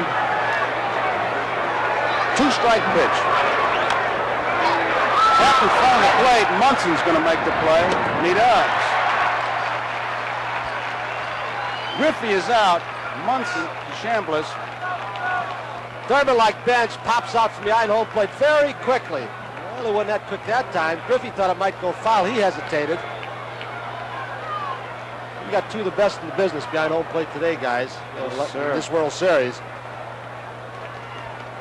So there are 2 away, and here is Joe Morgan. Morgan bounced out in the 1st, walked, stole a base and scored, and then singled. It's a strike.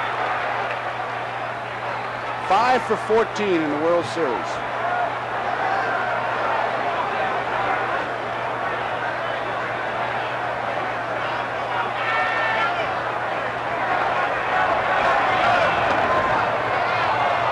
One ball, 1 strike.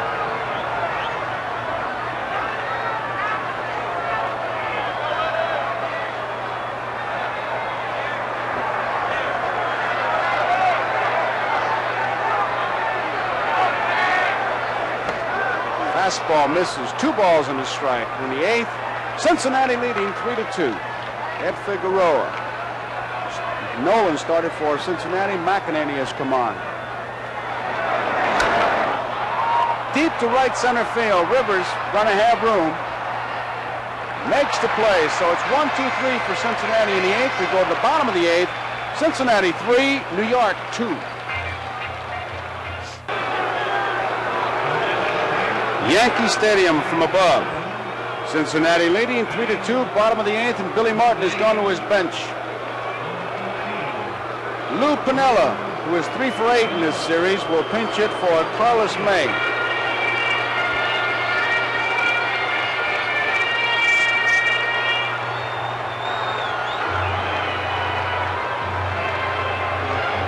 Will McEnany came on to get Chambliss to end the 7th inning.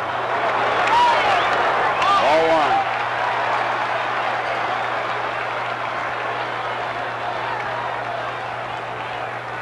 Greg Nettles, the on-deck batter.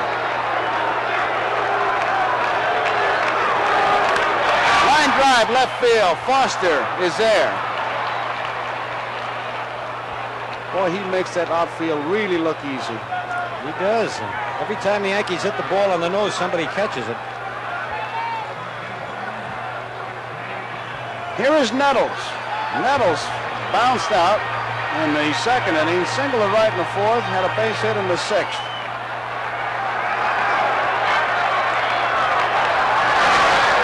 Strike.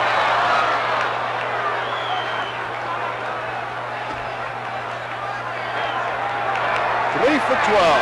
Greg Nettles in the series. Takes it low, 1-1. Cincinnati 3, New York 2. We're in the bottom of the 8th.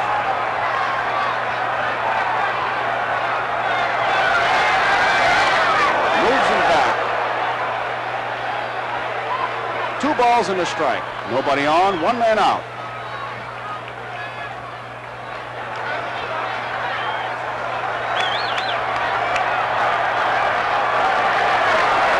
Outside. 3 balls and a strike.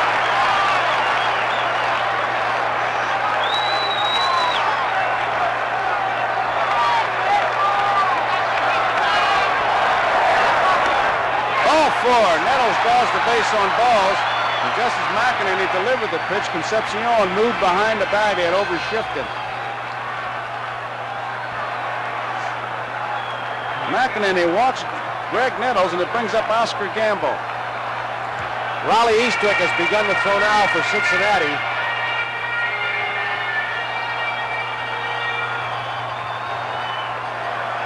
Gamble popped to the 3rd baseman in the 2nd inning. Safe on an error in the 4th, and popped to the 2nd baseman in the 6th. 3-2, Cincinnati leading in the bottom of the 8th. Left field, George Foster going back. He's there. 2 outs. It's a perfect outfield for Cincinnati's speed. Any of those long fly balls or line drive, with the speed they have, they could just outrun and run all day long. They've done it throughout the whole series. Their pitchers have been able to take advantage of the park, keeping the ball away. Tough situation, making them hit to the deep part of the park. When you go into a park, as you well know, guys, you always say, which is the outfield where I can get the most outs? And here it's from right center to left center. Big park. Randolph, strike 1.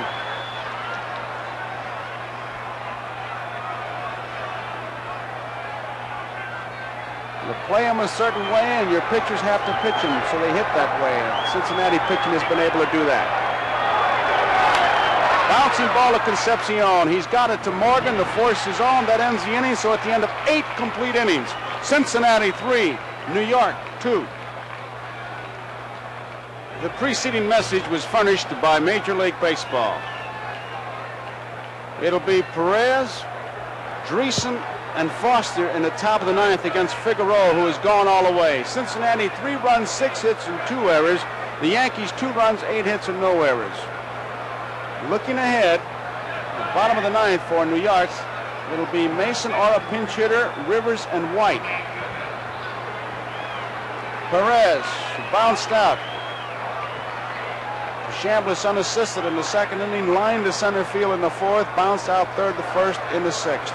5 for 16 in the World Series. affectionately called Dog, Top Dog.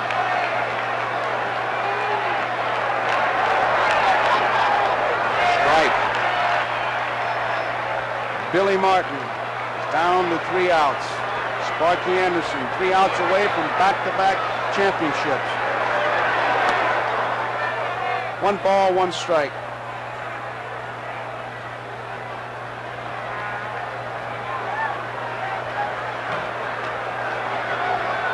Nobody on, nobody out. Top of the 9th, Cincinnati leading by a run. Hot smash, foul ball. Tony Kubek is headed for the Cincinnati clubhouse. Should they win, we will, as always, been doing it for 30 years now. We'll cover the winning clubhouse. 1 ball and 2 strikes, Tony Perez.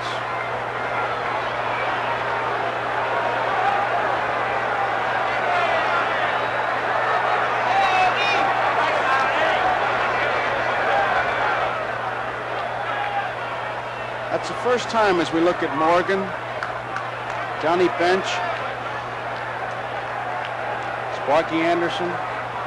First time that Figueroa, I believe, shook Munson off, Phil. You very seldom shake Munson off. 2 balls and 2 strikes. Top of the 9th, Cincinnati leading 3-2.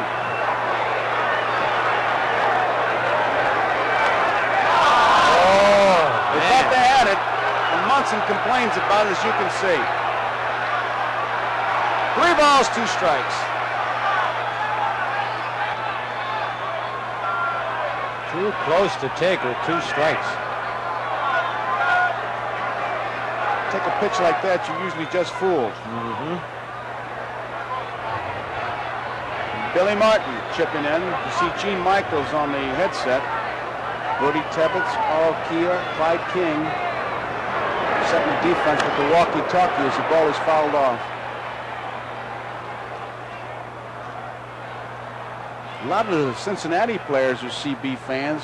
I think Johnny is Sidewinder, Johnny Bench. Mike Lum is Hawaiian Punch. That's the stick, Gene Michael. There you see Michael.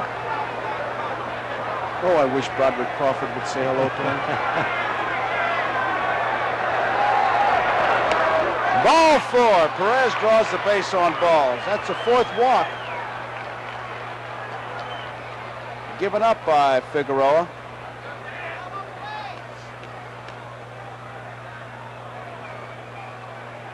It brings up Dreesen, who flied to left in the 2nd inning, fouled to the catcher in the 4th, popped to the 2nd baseman in the 6th. 0 for 3. The designated hitters, that really tells the story. Cincinnati 357, the Yankees .070. And Sparky said he doesn't like the designated hitter. And after having used him, he thinks less of it. Yankee designated hitters haven't even hit the area code. Nope. Did well during the season, but not this year.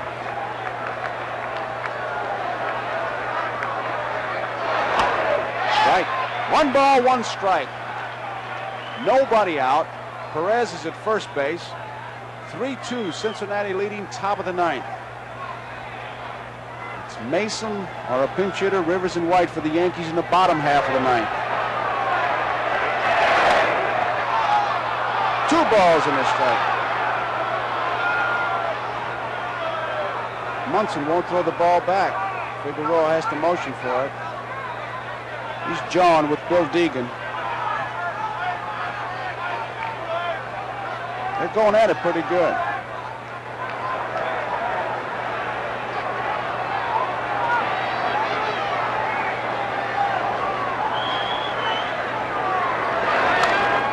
Foul out of play. 2 balls and 2 strikes. Usually you're pretty good if you keep your head out towards center field. Munson right now is shaking his head.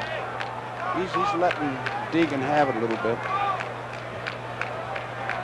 As long as you don't show the umpire up, you're in pretty good shape.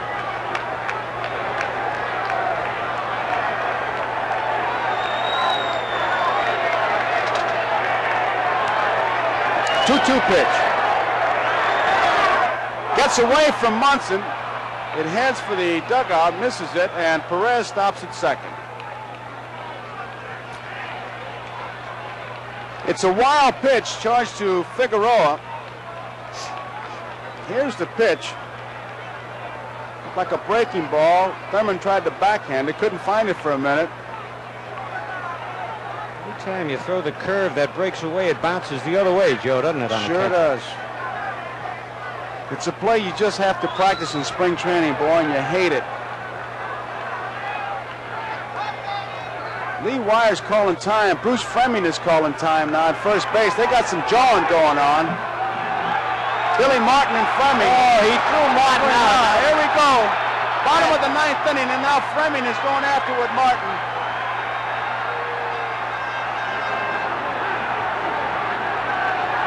I tell you, I thought in the World Series you had to have a little patience.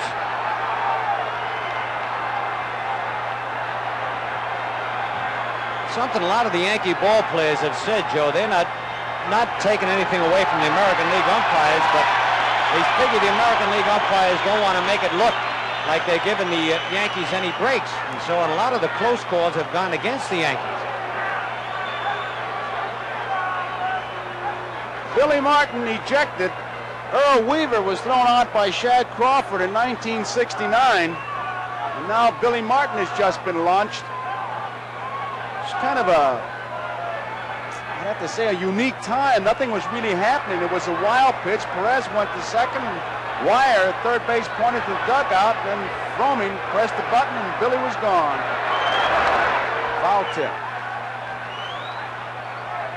There is Fleming. Gone. Now here comes Billy. You're going to throw me out. You're going to hear my whole speech. And if you could read lips, you know what Fleming said. That was rated X.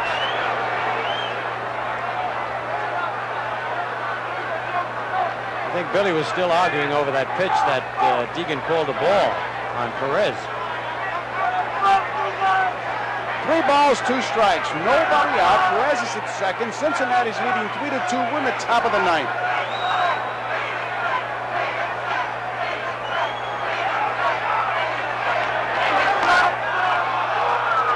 Ball 4. Dreesen draws the walk. And here comes Yogi, who obviously is running the club with Billy Martin having been ejected. Yogi getting a standing ovation from this crowd.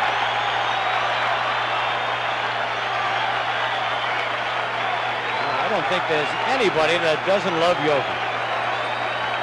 Well, if they Figueroa get a big hand. Yep. Good. Listen.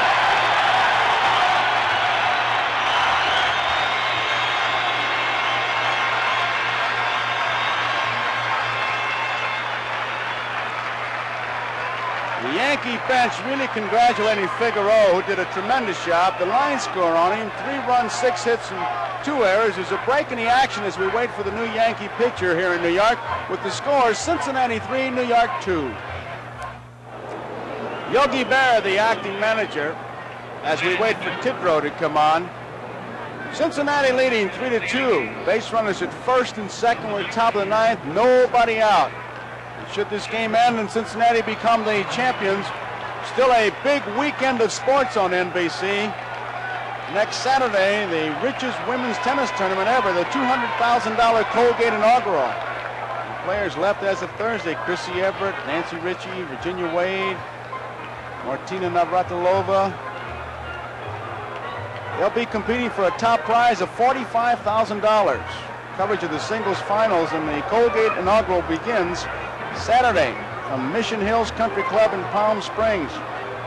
Begins at 4 o'clock Eastern Time. And then Sunday, it'll be, there it is, Grandstand always begins it, and a doubleheader football. Check the local listings for the game in your area.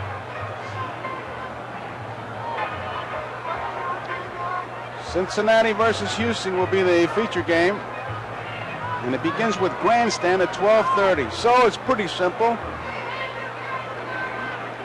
The Yankees keep it going. We'll have baseball tennis doubleheader on Saturday, baseball football doubleheader on Sunday, and if it ends tonight, it's tennis on Saturday and a big Sunday football day. As we look at Joe Morgan, Sparky Anderson, Johnny Bench. Johnny Bench will be singing with Bob Hope in Cincinnati on Sunday. His feature song, Bad Boy Leroy Brown.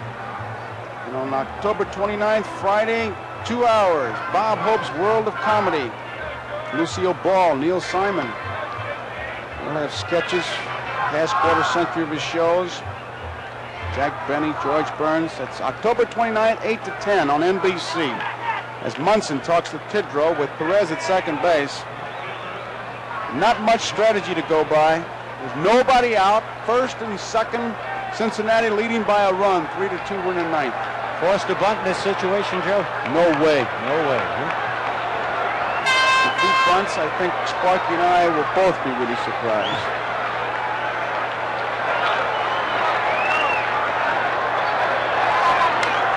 Straight away center field. Perez is tagging up, and so is the base runner Dreesen at first. Rivers makes the play.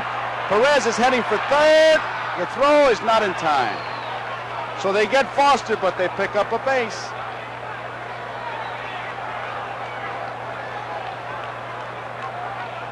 One out. Dreesen remains at first. Johnny Bench is the hitter.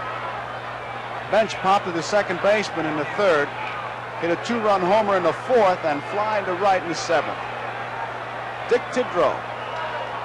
Second series game. He pitched 2 scoreless innings in the first game. His first game.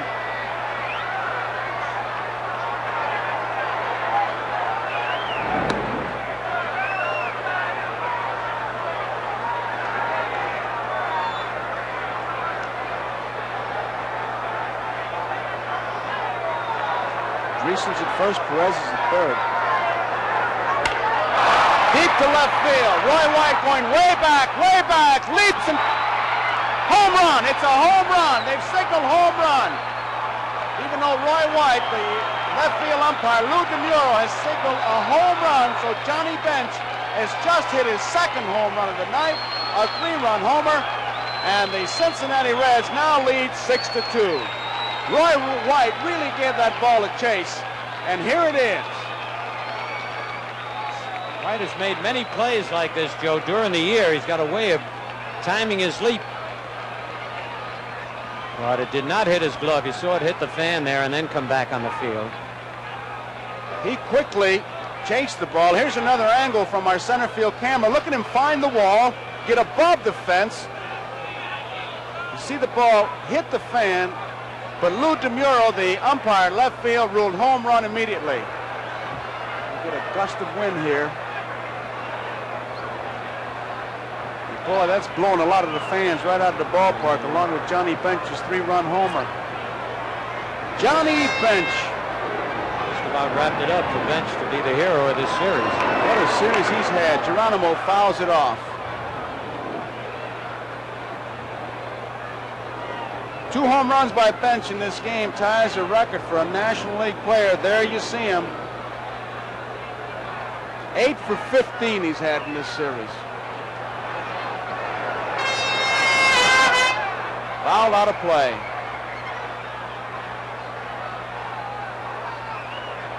Both catchers have hit well.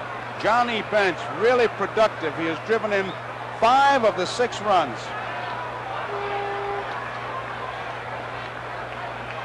Foster drove in the other one for Cincinnati.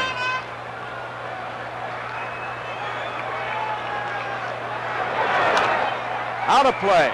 Count remains 1 ball, 2 strikes, 1 out. 3 runs are in.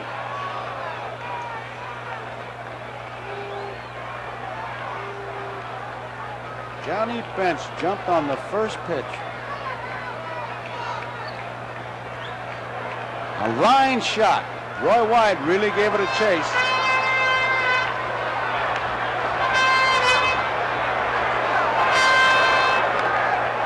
Out of play. 1 ball, 2 strikes, 1 out. Nobody on, 3 runs in. Cincinnati 6, New York 2, top of the 9th.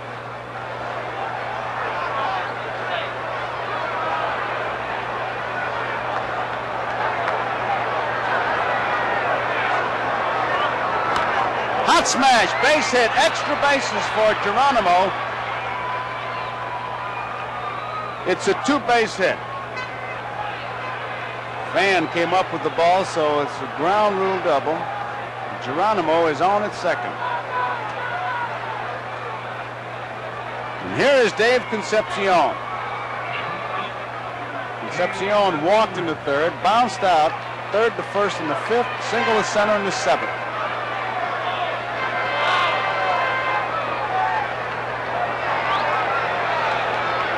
He's a long way from that plate. Sidewinding Tidrow has backed him up a bit.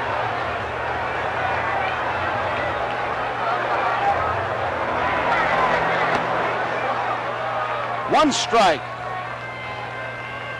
And that Concepcion got stepped on by Randolph, bothering him in the left hand.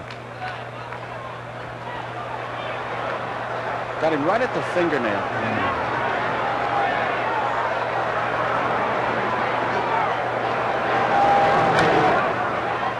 Fair ball. It's extra bases. Geronimo will come to score as the fan grabs that ball, and Geronimo has himself a double. It's a 7-2 ball game, and here comes Yogi once again. So the Cincinnati Reds really putting it on ice here in the top of the ninth. Johnny Bench, a 3-run homer. Concepcion has just driven in another run, and it's 7-2. Tidrow is being replaced. The Yankees jumped out in front in their bottom half of the first when, after 2 were out, Sparky Lyle looks like he's going to be the new pitcher.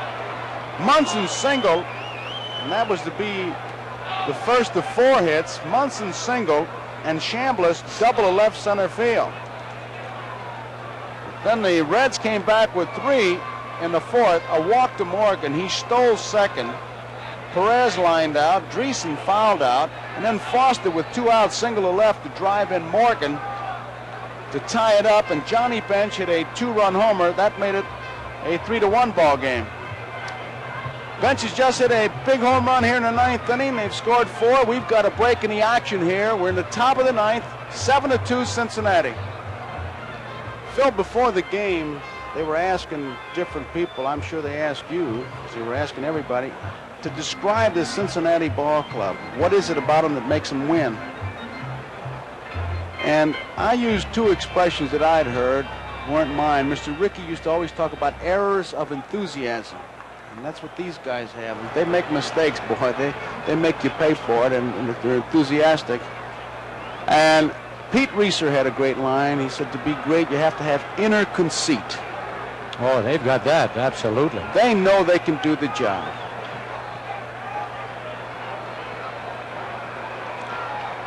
Sparky Lyle. Certainly our thanks to National League Blake Cullen, the Public Relations Director. Dick Wagner, Vice President of the Cincinnati. Jim Ferguson, the Publicity Director. Roger Rule, Promotion Director. For the Yankees, Cedric Callis, the Vice President. And Marty Appel, Publicity. And Barry Landers, Promotion Director, for all the help they've given us. Bob Fischel of the American League.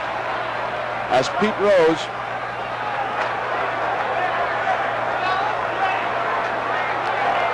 takes a strike. Strike 2.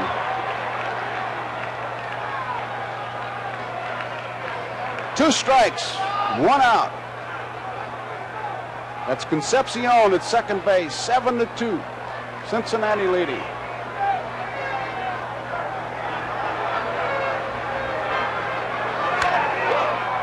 Right at Randolph, he's got it. Flips to Chambliss. Rose is out. Concepcion moves to third.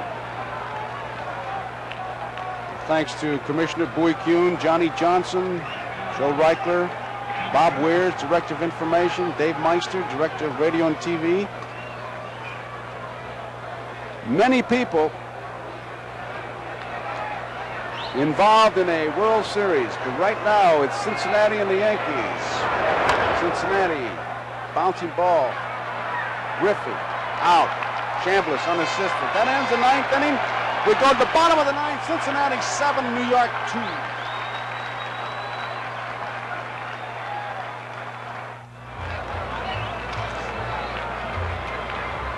Bottom of the ninth inning. Cincinnati out in front by the score of 7-2. Otto Velez has come out of the Yankee dugout. He'll be the pinch hitter against Will McEnany. Velez is batting for Mason.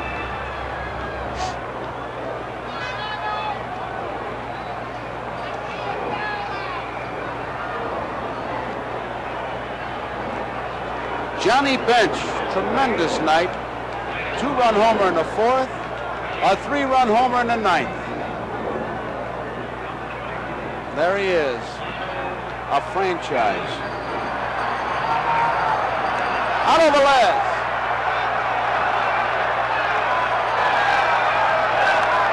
Out of play, strike one.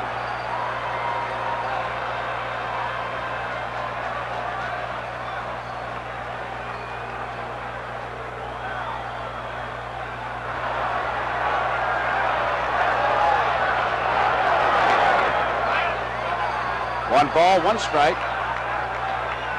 Gary Nolan started. Will McEnany came on in the 7th inning. Foul back. 1 ball, 2 strikes. Cincinnati 7, New York 2. Bottom of the ninth, game 4.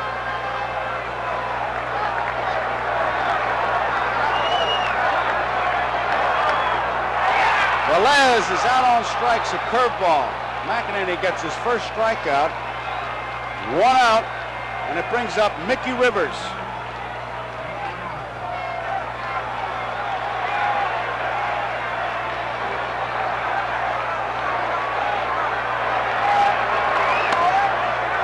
Still trying to hit it past Rose.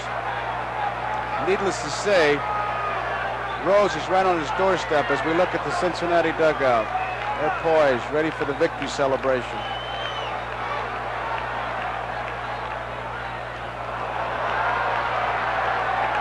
One strike to count.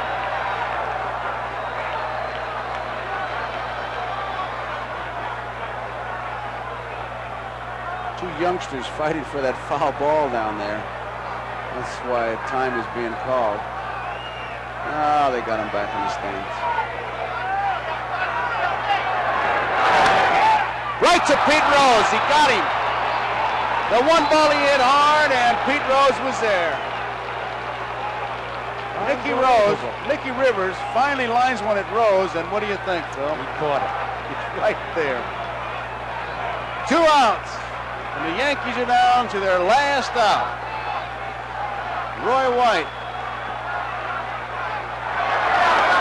If Roy White should get on, it'll give Munson a chance to be the first player ever to get 5 hits in the game. He's already gotten 4.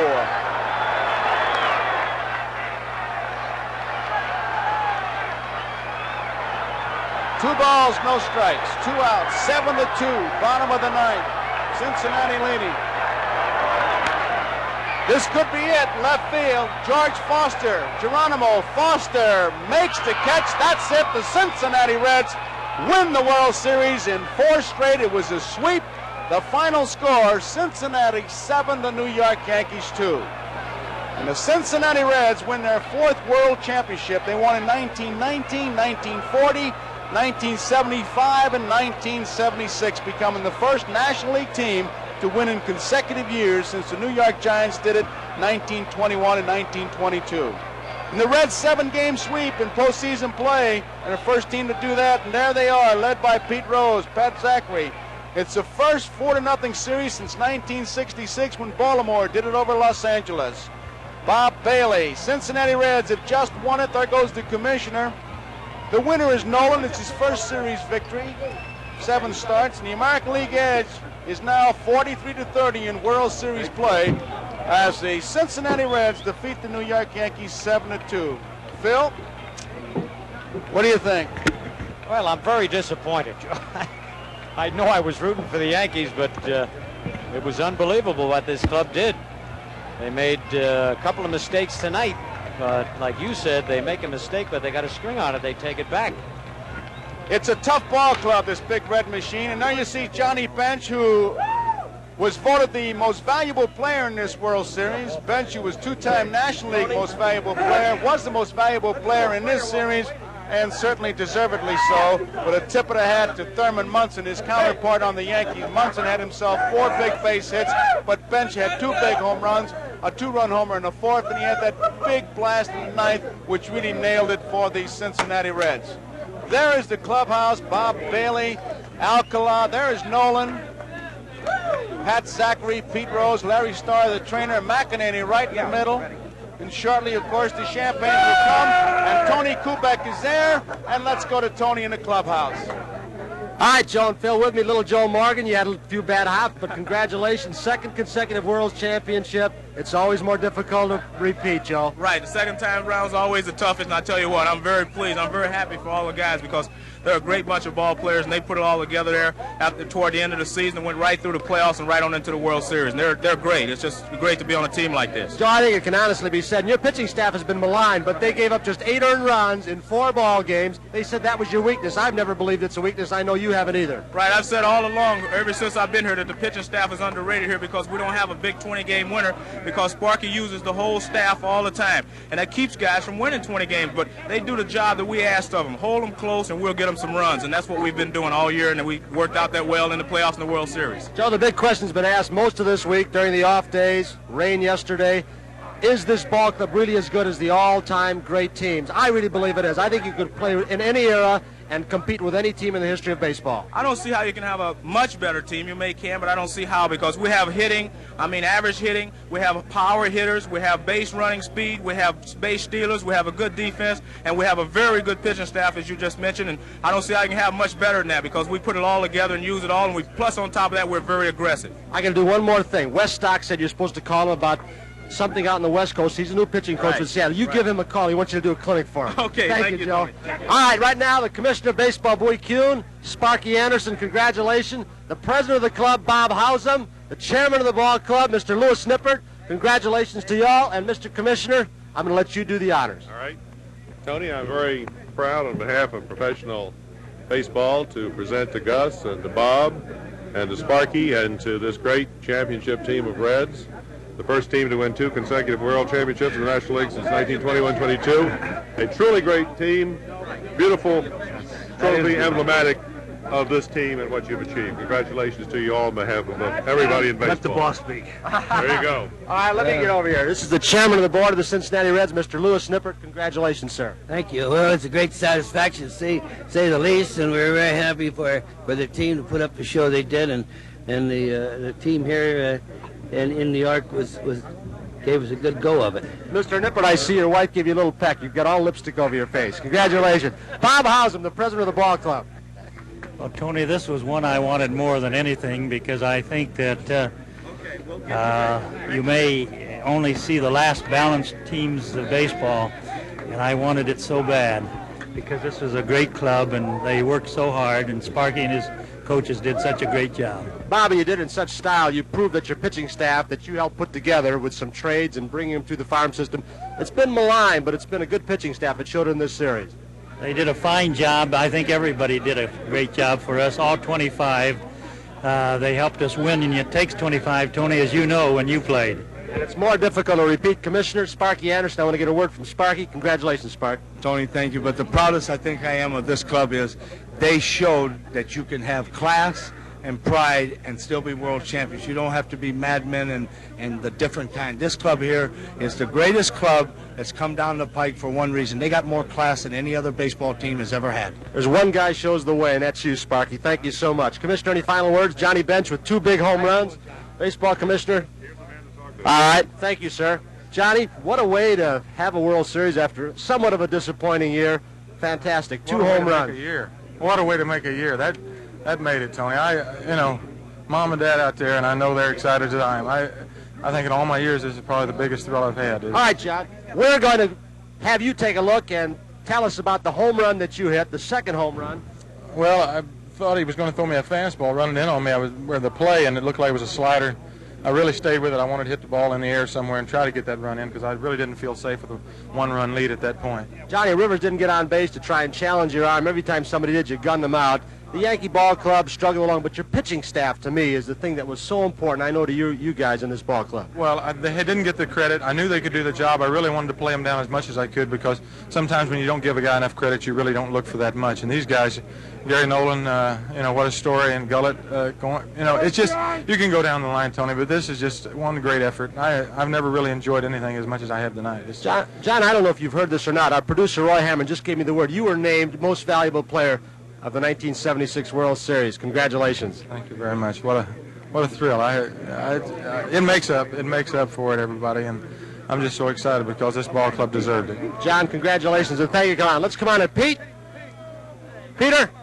Hey, congratulations. You repeated. You proved you can play with anybody and maybe any team in the history of baseball. It's a great ball club, a great bunch of guys. Got to give credit to bench tonight. He swung the bat in the whole series and hit 2 home runs tonight. But I think got to give a little extra credit to our pitchers. We give up 8 runs in the 4 games, and everybody knocked our pitching staff coming in this series, and they had a 2-point earned run average for the 4 games. So it was strictly a team effort, and we're very happy. Pete, you've been noted as an offensive ball player. You've never gotten the credit that you should for playing defense when you're at second base, left field, now third base. But you took the bat psychologically right out of the hands of Mickey Rivers. That was quite a performance. I really didn't think he could hit the ball to left. He's never shown me he could hit the ball. Even watching him in batting practice, he could hit the ball hard to left field down the line. And the last time up, he hit a rope right to me. But I had him thinking anyway about the bunt. And you can't give Mickey Rivers a bunt base hit because he gets on and just steals second, steals third, and that was our psychology behind that. Sparky told me just shake hands with him if I had to be in there. But it's great to win, Tony. You was on several winners, and it's tough to win 2 in a row. And here we are, and we're just very happy. Better club than last year? Oh, this is the best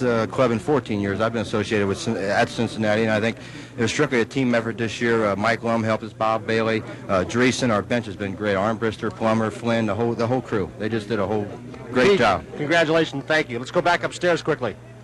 Thanks. Okay, Tony. Phil, I know we were watching it, the two of us, and we had to comment that it was kind of different than most celebrations. Johnny Bench, with the quiet pride that he had, almost choked up with emotion because it's been a tough thing for Johnny Bench with the injuries, and this was a genuine big thrill for him.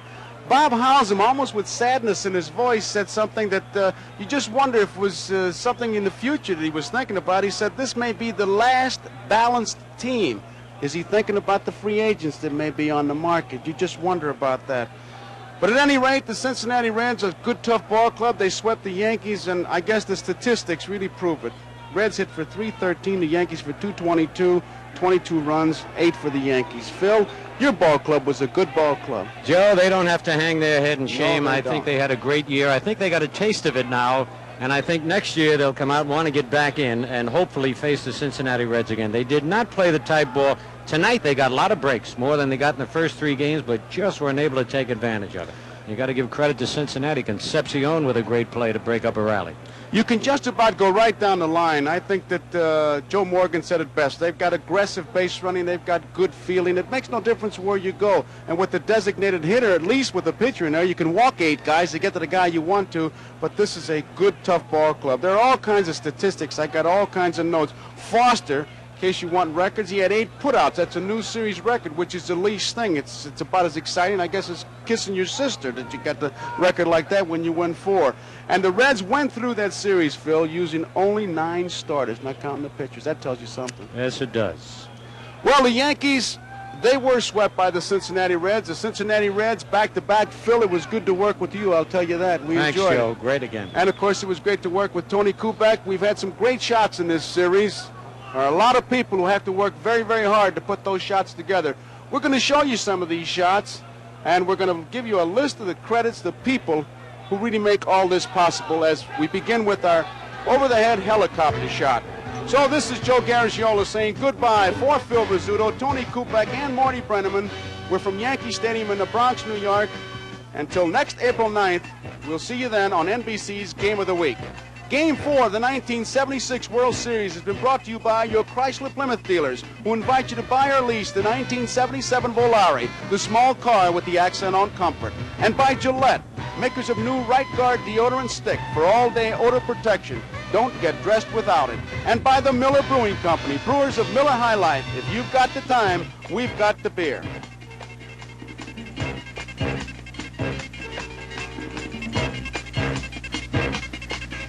As we look at the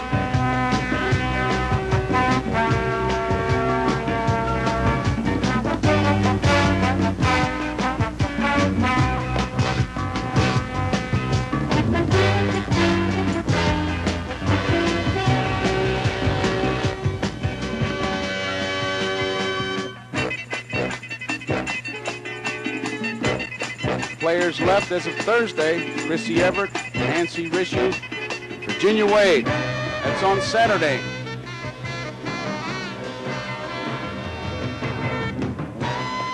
As I look at those names, having worked with many of them, you can just see what cameras they man. The great shots from the center field camera, from third base, first base, from behind the plate. Plays at second base, you were right there. The throws from the catcher. Good job, guys. You always hear about the Joe Garagiolas and Tony Kubeks and the Phil Rizzutos and Marty Brennemans. These are the people that make it possible. And a reminder about next Sunday, we'll have a big doubleheader, football doubleheader, and it all starts with Grandstand. Check your local listings for the game. Of course, it begins with Grandstand, and as always, right here on NBC.